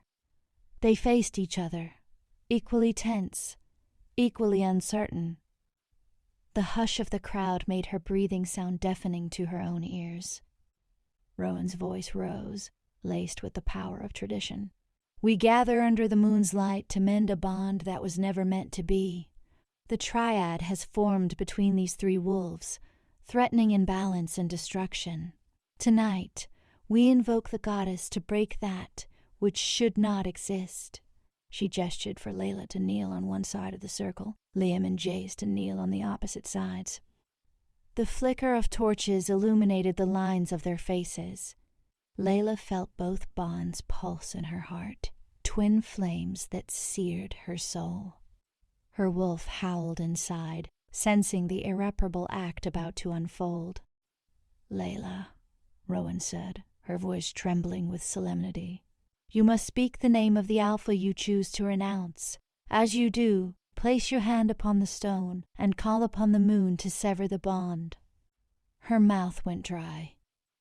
The entire clearing blurred as tears filled her eyes.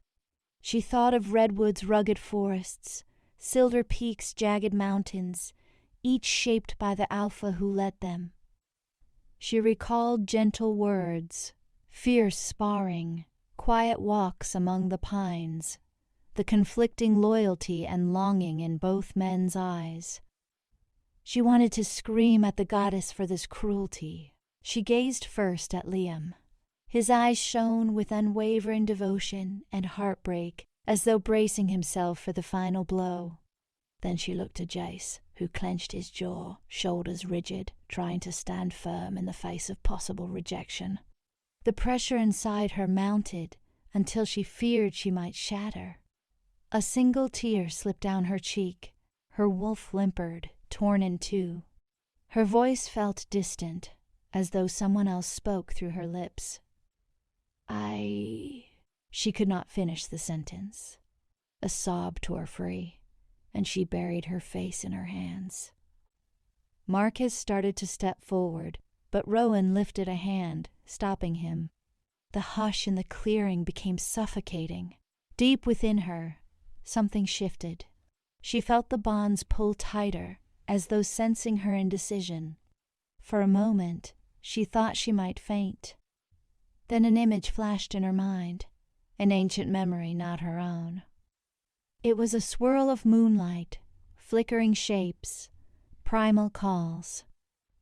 The triad bond, alive with twisted energy, blood on the ground, a final wail of despair. The old accounts manifested in her thoughts. "No," she gasped, an almost feral edge to her voice. Rowan frowned.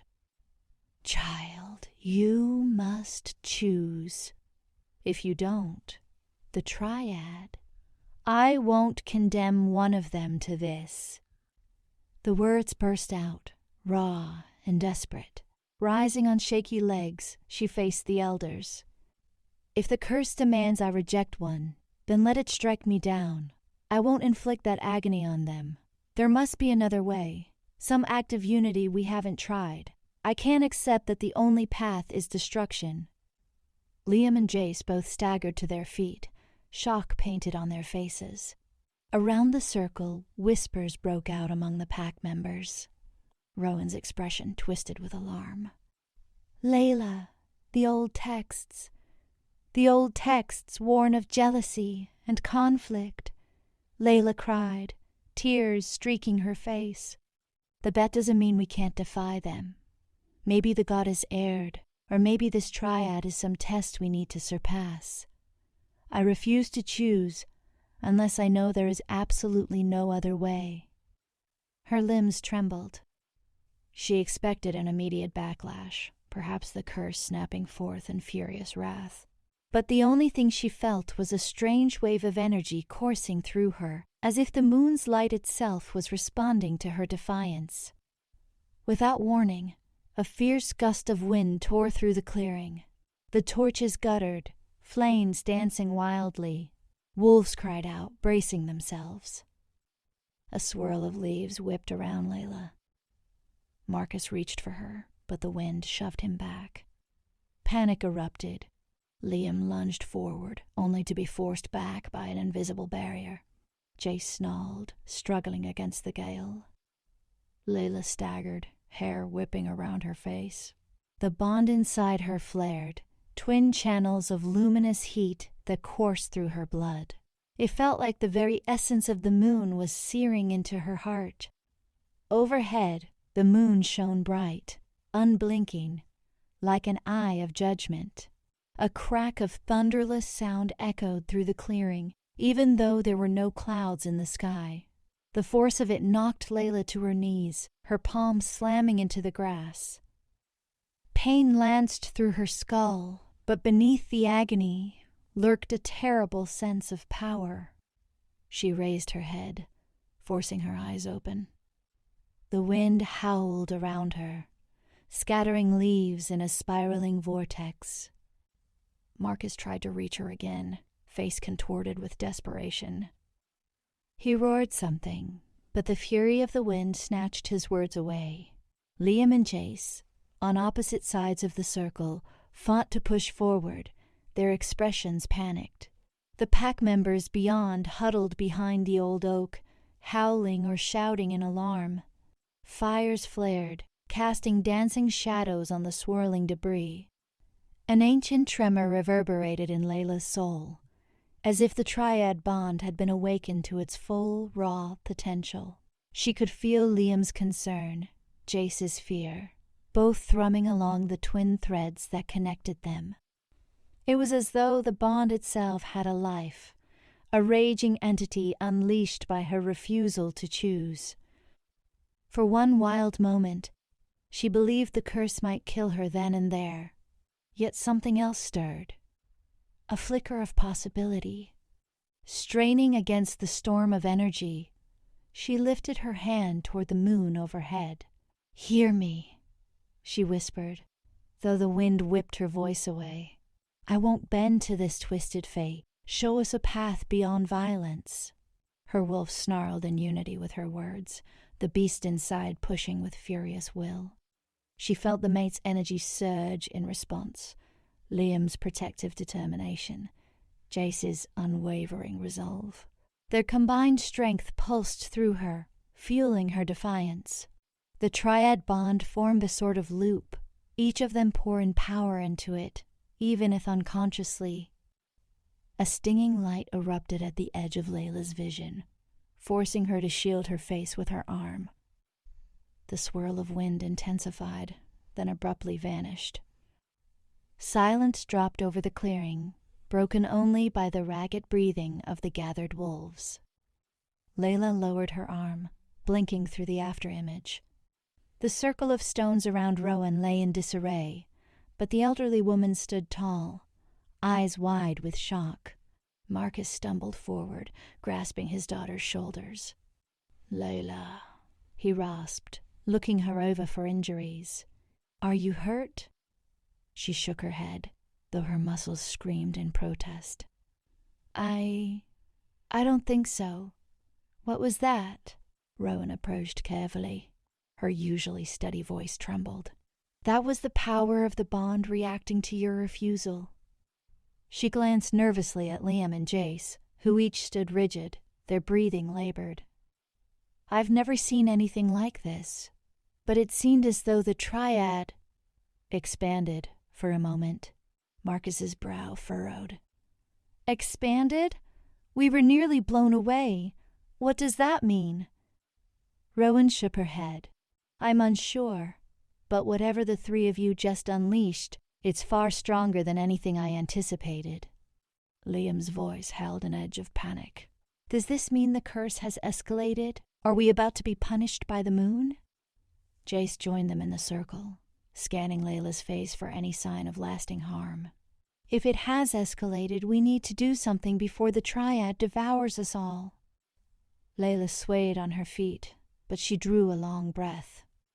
Deep in her heart, she still clung to that flicker of hope she had sensed at the height of the storm. "Wait," she said, lifting her gaze to Rowan. "What if this reaction was proof that there's another path? The triad bond isn't just negative energy. It's also fueled by our combined intentions." Rowan looked uncertain, but she did not dismiss the idea outright. "I'm not sure. The old texts speak only of bloodshed or rejection. None mention defiance like this." Leila turned to face Liam and Jace fully. Their eyes gleamed, each alpha taut as a bowstring. "You felt it, didn't you?" she asked, voice quiet. "It wasn't just destructive. That surge was us. All three, connected." Jace gave a slow nod, swallowing. "I felt your will, your courage, and I felt Liam's instincts to shield you, to shield us. It was like our energies merged in one swirling current." Liam exhaled shakily. "Yes. For a heartbeat, I sensed you both inside me, as though we were one pack, one force." The admission shocked him, startled him even more than it did Leila. The Redwood and Silver Peak alphas stood a foot apart, no snarl on their lips, only a stunned reflection in their eyes. Marcus and Rowan exchanged uncertain glances. The rest of the pack hovered nearby, confused murmurs spreading in waves. Leila's heart pounded as she searched for words. Maybe the reason the old triad bonds always ended in violence is because they gave in to jealousy or resentment. But if we channel unity instead, is it possible to stabilize the bond? Jace's jaw tightened. Sharing a mate is unthinkable in werewolf tradition, but so was having two mates in the first place. Liam's face clouded. Do you mean forging a tri-bond that remains intact forever? That goes against everything we know. Are we even certain the curse can be neutralized that way? Rowan hesitated, flipping through the battered tome she had brought to the ritual.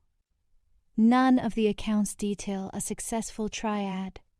But if you believe your combined loyalty to Leila and to each other could overshadow the destructive impulses, perhaps you can attempt a different ritual, one that unifies instead of severs. Marcus bristled protectively. But how can we be sure this won't lead to the same disastrous outcomes we've read about? If they fail, we could lose them all. A hush descended again. Leila looked from Jace's uncertain eyes to Liam's furrowed brow. Could they set aside centuries of tradition, personal pride, and bitterness to forge something entirely new? The mere thought felt reckless, heretical even, yet the surge of power she had felt moments ago lingered at the edge of her consciousness, whispering that there was more to this bond than pure destruction. She faced Rowan with determination. I won't force them into anything, but I won't choose to reject one bond when there's a chance we can save each other. I'm asking if we can attempt to unify the bond before dawn. If we fail, I'll go through with the rejection, but I have to try. Liam exchanged a long, measuring look with Jace. Tension radiated between them. Liam's fists clenched, as though warring with old grudges. Jace's posture was equally rigid, his wolf just beneath the surface. Finally, Jace broke the silence. It's madness, he said softly. But so is this entire cursed bond. If there's a chance to avert heartbreak, I'll take it. Liam's lips thinned. Agreed. For Leila's sake, I'll attempt it. But make no mistake, this goes against everything my pack stands for. If Redwood finds out I even considered unifying with Silver Peak, well, we'll deal with that later. A shaky breath of relief escaped Leila. Thank you, she whispered, voice trembling with gratitude. Rowan nodded, though warily, and motioned for them to clear the circle so she could rearrange the ritual space. Marcus helped to calm the watching wolves, explaining that a second ceremony would take place to test a different outcome. Torches were relit, the circle of stones rebuilt. Rowan sprinkled fresh herbs and lit an incense brazier whose aromatic smoke curled into the night air. She drew a triangular symbol on the ground, chalk lines connecting 3 smaller circles where Liam, Jace, and Leila would stand. The rest of the pack formed an outer ring, eyes brimming with cautious hope. The moon had climbed higher, bathing the clearing in silver. Leila took her position at the apex of the triangle. Liam stood at the lower left circle, Jace at the lower right. Rowan instructed them to link hands, Leila with Jace, and Leila with Liam, forming a chain. The moment her palms met theirs, the mate bond hummed like an awakened beast. Rowan's voice quivered with ancient authority. We call upon the goddess of the moon, the mother of wolves, to witness this union. These 3 wolves are bound in a triad never meant to exist, yet they beseech you for a path of harmony. Should jealousy or hatred mar their hearts, let this ritual fail. Should sincerity and loyalty guide them, let this tri-bond be anchored in unity. She began a low chant, swirling the incense smoke around them. Leila felt heat radiate from both Alpha's hands, a flush of life that throbbed in time with her own rapid pulse. She could sense the tension in their grips, Jace's palm calloused from training, Liam's fingers trembling just slightly. It was a surreal moment, standing at the center of two rival alphas, trying to forge a single stable bond. The chanting rose in pitch. "Let your hearts open," Rowan intoned. "Cast aside your doubts, or this union will not hold. The tri-bond demands harmony, or it shall shatter with violent force." Leila closed her eyes, inhaling the heady mix of incense, pine, and the lingering musk of the men on either side. Inside her chest, the two threads of the mate bond glowed, each linked to one alpha. She willed her heart to expand, to hold them both without conflict. Yet a swirl of fear coiled in her gut, fear that this was impossible. Jace's voice sounded in her mind, as if the mate bond let them share silent thoughts. "I'm trying to accept Redwood as an ally. I'm trying to bury old feuds for you." She sensed his sincerity, the deep scars of his father's reign that made him wary of Redwood territory. Liam's presence brushed against hers. "I never wanted to be your enemy, Jace. But Redwood can't just forget your pack's old disputes either. Still, for Leila's sake, I'll try." There was raw tension in his mental tone, but also a glimmer of hope. The triad fled inside Leila, pulsating as their intentions melded. She poured love and acceptance into the swirling energy, praying that her own faith could bolster their fragile alliance. "I believe in both of you," she projected. "I see your strengths. Please, let go of the bitterness. We can forge something new." A sudden wave of heat blazed through their joined hands. In the physical world, they staggered, struggling to stay upright. The crowd gasped, and Rowan's chant faltered, though she pressed on. Sparks of pale light danced along their arms, as if the moonlight itself had taken form. Leila felt her wolf straining, half in ecstasy, half in pain, trying to merge the two separate bonds into one. Then came the conflict, the primal, ingrained rivalry that Redwood and Silver Peak had carried for generations. Doubt knifed into the shared bond, pushing back against the light. Leila sensed Jace's suspicion that Redwood might betray them. Liam's anger over past Silver Peak trespasses. The swirling energies collided, seething with centuries-old grudges. Leila cried out, her voice echoing around the clearing. She fought to clamp down on the negativity. "No! Let it go. You're alphas of your packs, but you're also men with hearts that can heal. Let it go." Her pleas rang through their mental link. Across from her, Jace's face twisted, veins standing out in his neck. Liam clenched his jaw, eyes squeezed shut. Rowan's chanting rose to a wail. The air crackled with arcs of silver light. The triad quivered on the brink of collapsing or solidifying. Leila poured every ounce of determination she possessed into that tenuous bond, imagining Redwood's lush forests blending with Silver Peak's towering mountains, forging an unbreakable alliance for the future. She saw a vision of packs united under moonlight, children running freely between territories, a new era of peace, and something gave. Jace groaned, dropping to one knee within his chalk circle. His mental voice sounded strangled. "I accept Redwood as a potential ally. For her, for our future." A wave of regret for old battles rippled through him, then dissipated. Liam let out a guttural growl, sweat beading his forehead. "Silver Peak is not my enemy. I let go of the grudge. If this bond can bring peace, so be it. The savage resentment he'd carried for so long ebbed away, replaced by a cautious willingness.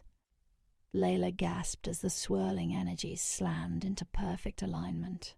A flash of silver exploded around them, momentarily blinding everyone.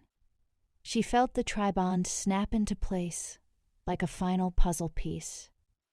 Awareness of both mates flooded her mind in an overwhelming tide. She could sense their heartbeats, their swirling emotions, the sense of their wolves.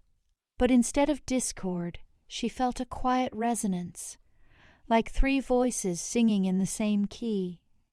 The brilliant light faded, leaving the clearing bathed once more in soft moonlight. Rowan stood breathless, incense smoke drifting around her. Marcus and the rest of the pack stared in stunned silence.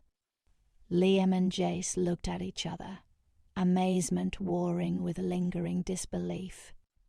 Leila's chest rose and fell in rapid bursts. Her entire body trembled from the force of the ritual. She slowly released their hands, half expecting the newly formed bond to vanish. Yet it persisted, humming quietly beneath her skin. Not a double bond that fought each other for dominance, but a braided unity that encompassed them all.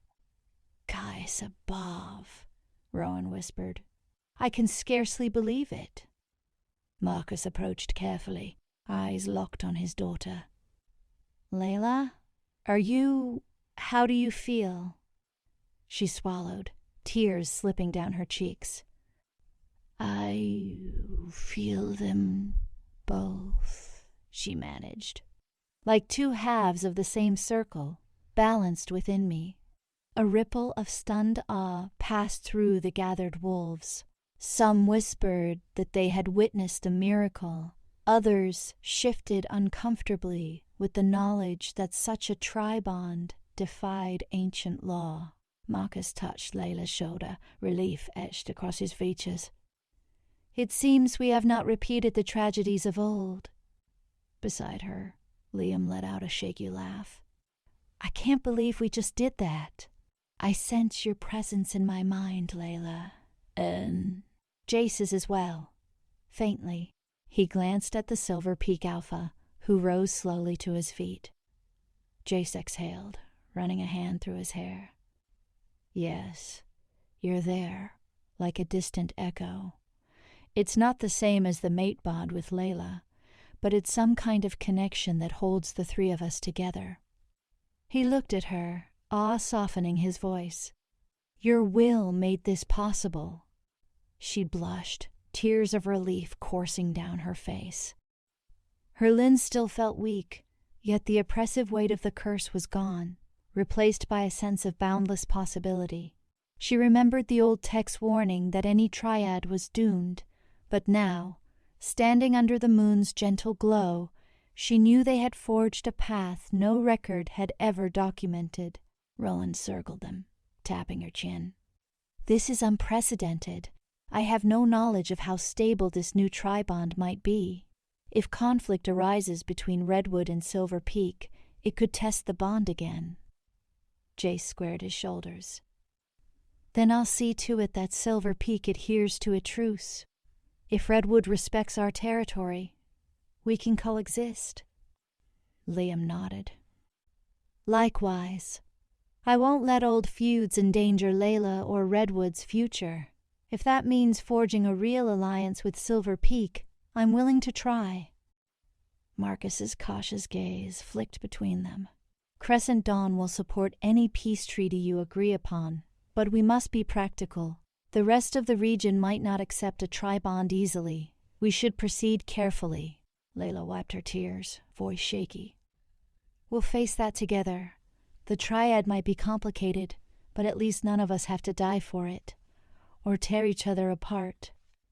She expected a wave of protest from the surrounding wolves, but instead, a quiet cheer rose from within Crescent Dawn's ranks. Relief rippled through them. Relief that no blood would be spilled, that a father would not lose his daughter or see either Alpha kill the other. The Redwood guards present, though initially stunned, exchanged cautious nods. Perhaps they saw the potential for growth. Silver Peak's contingent also looked uneasy, but none seemed eager for war. Rowan raised her arms. Then let it be known throughout the region that a new legend has begun. We'll mark this night in our records, a testament that even a triad bond need not end in violence if the wolves involved can truly unite. She sprinkled a final handful of herbs into the brazier. The flames leapt, sending sparks floating into the moonlit sky. Leila's gaze lifted, tears still staining her cheeks.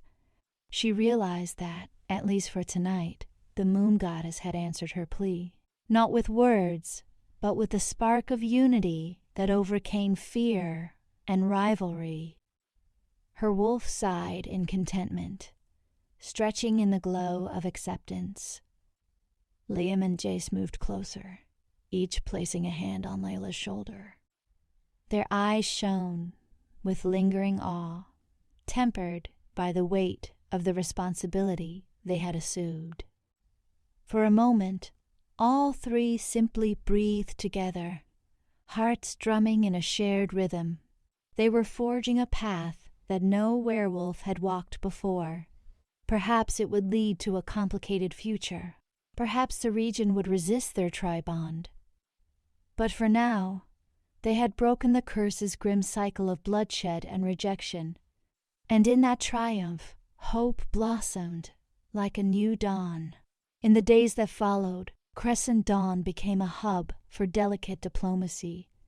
Both Redwood and Silver Peak formalized a truce, signing a rudimentary agreement that recognized each other's territorial boundaries. Details of the tri-bond were kept discreet to avoid igniting scandal or distrust among neighboring packs. Still, whispers spread, and rumors took on a life of their own. Some proclaimed Leila a chosen avatar of the moon. Others deemed her an omen. Through it all, she continued to stand with her father, Liam, and Jace, facing each challenge as it came. Slowly, Redwood and Silver Peak wolves engaged in guarded cooperation, exchanging patrol notes and discussing ways to handle rogue threats.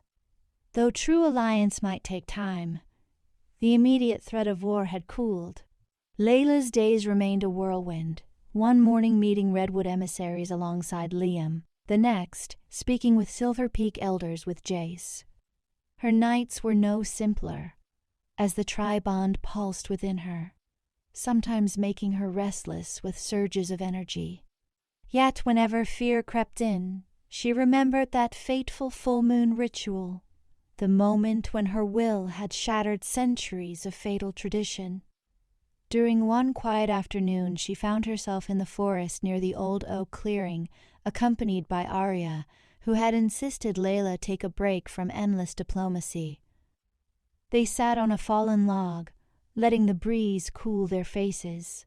Arya turned to her, curiosity shining in her eyes. "How does it feel?" her friend asked gently. "Having both of them bound to you?" Leila considered, pressing her hand over her racing heart. "Strange. Sometimes I sense them as constant presences, like two pillars supporting me. Other times, I feel the stirrings of their tension. It's not all perfect unity. They're still separate souls, separate men, with, quote, separate packs." She sighed. "There's no easy path ahead, but at least the curse no longer looms over us like a death sentence." Arya nodded thoughtfully. "You took a huge risk that night. Everyone saw that wave of power. I thought it might tear you apart, but you stood your ground." A small, bittersweet smile curved Leila's lips. "I did, and it paid off. I only hope the rest of the region can accept this arrangement in time."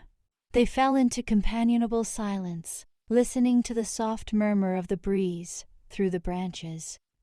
Eventually, Arya touched her shoulder gently. "For what it's worth, I'm proud of you." Warmth flooded Leila's chest.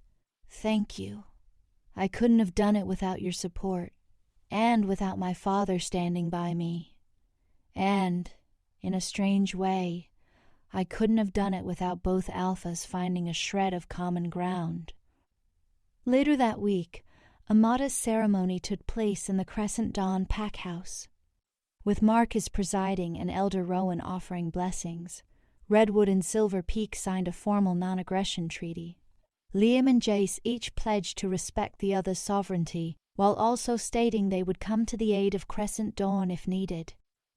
An uneasy hush fell when a few Redwood wolves briefly balked at seeing their alpha sign in accord with an old rival. But Liam's steady gaze silenced objections. Likewise, Jace's unwavering posture convinced his own pack to give the treaty a chance. After the official signing, Leila slipped out of the pack house, needing fresh air. She wandered to the very edge of the territory, where a rocky outcrop overlooked a valley dense with pines. Night was falling, the sky painted with pale violet clouds that glowed faintly in the setting sun's light. She heard footsteps behind her. Turning, she found Liam and Jace approaching together. The tension between them was still there, less savage than before, but hardly gone. Yet they made an effort to walk side by side without glaring.